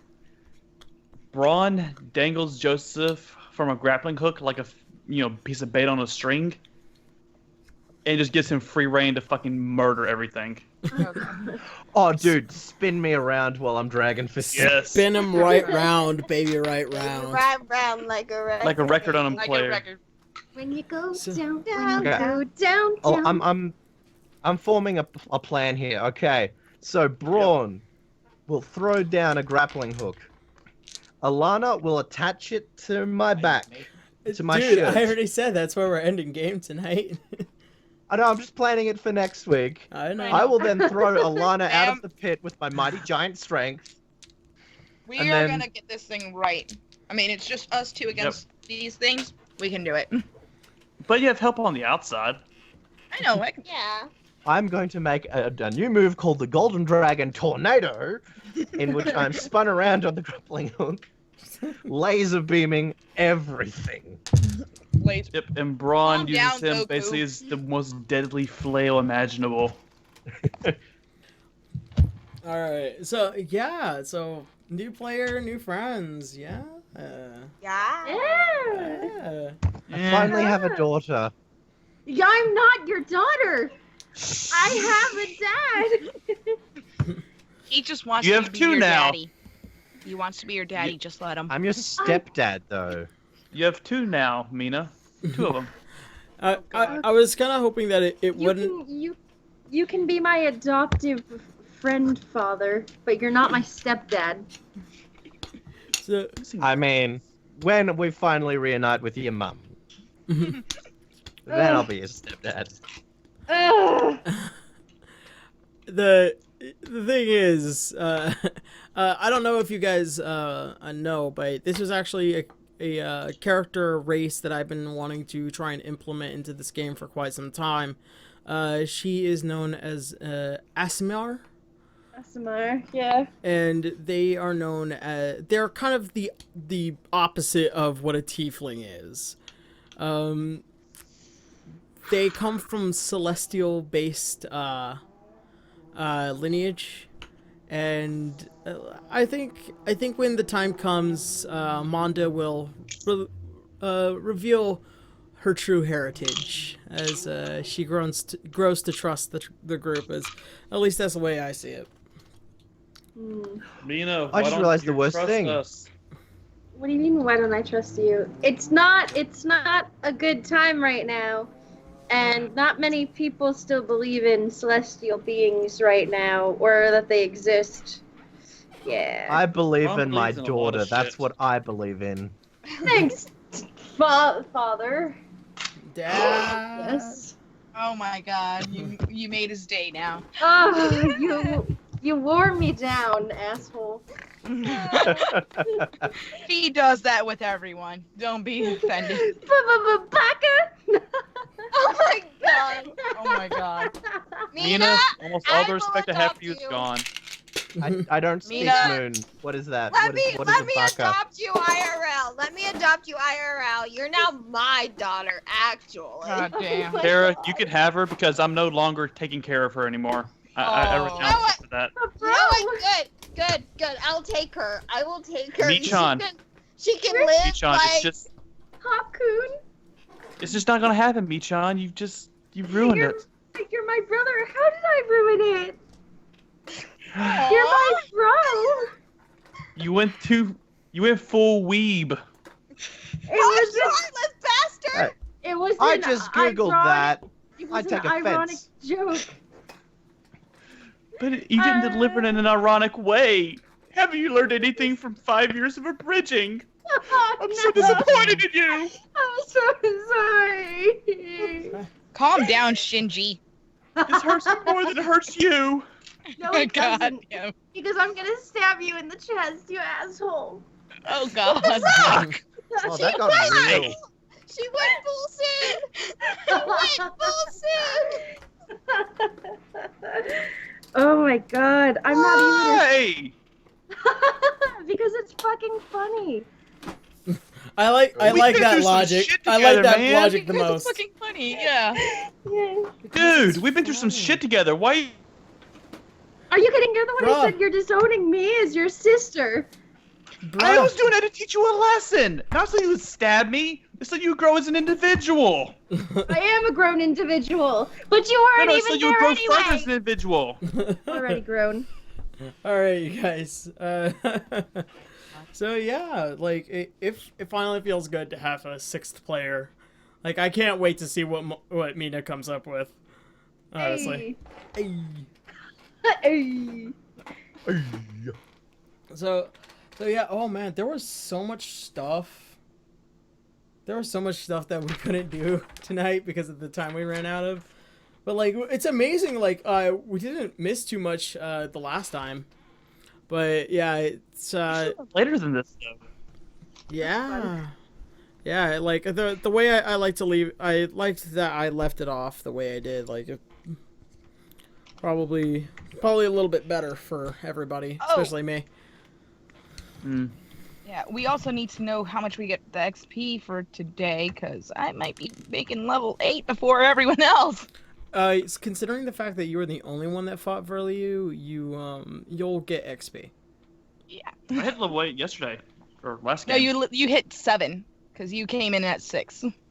Just like Manda comes in at 6. No, right man, now. I leveled up to 7 a while back. Oh. Yeah, okay. I set Manda to level 7 for the sake of keeping up with you guys. Oh. Yeah, but I hit 8 last game. Okay. So yeah. I mean, I did get a lot of kills in like earlier games, but maybe that's it. I don't know. So, I've been keeping track of the Why does best Aubrey Plaza decide to be in bad movies? Which movie? She's ironic. I mean, apart from Most of Grumpy them. Cat, which one? Just name an Aubrey Plaza movie, and if it's good, like, have a cookie. I haven't seen But anything she's been in. I besides guarantee Parks and you- Rec. I She's good in enjoyed Parks her and in Rec. Mike and Dave's Wedding Dates. The movie sells decent at best, more mediocre, but she was funny in it. Okay, my respect for you just went down. I didn't say it was a good movie. I said it was mediocre. That's That's a funny cast. Well, okay. With that being all said, again, thank you guys for coming back, watching, and joining us here on to D6. Bit of a much more interesting night, I would have to say. Ultimately, I'm glad that we now have a 6th player. Hi, good to be here. Thanks. Yeah, thank you for joining us, Mina. I'm really happy. Oh, me too. Thanks for joining us. You're my daughter now. Ooh, not again. I'll see you guys in 2 weeks if I don't die next episode while I'm not here. Yeah. Okay. With that being said, thank you guys, and hopefully we will go ahead and see you next week. Good night, everybody. On D6. All right. Night, everyone. Night, guys. Bye. Thanks for Bye. joining. Bye.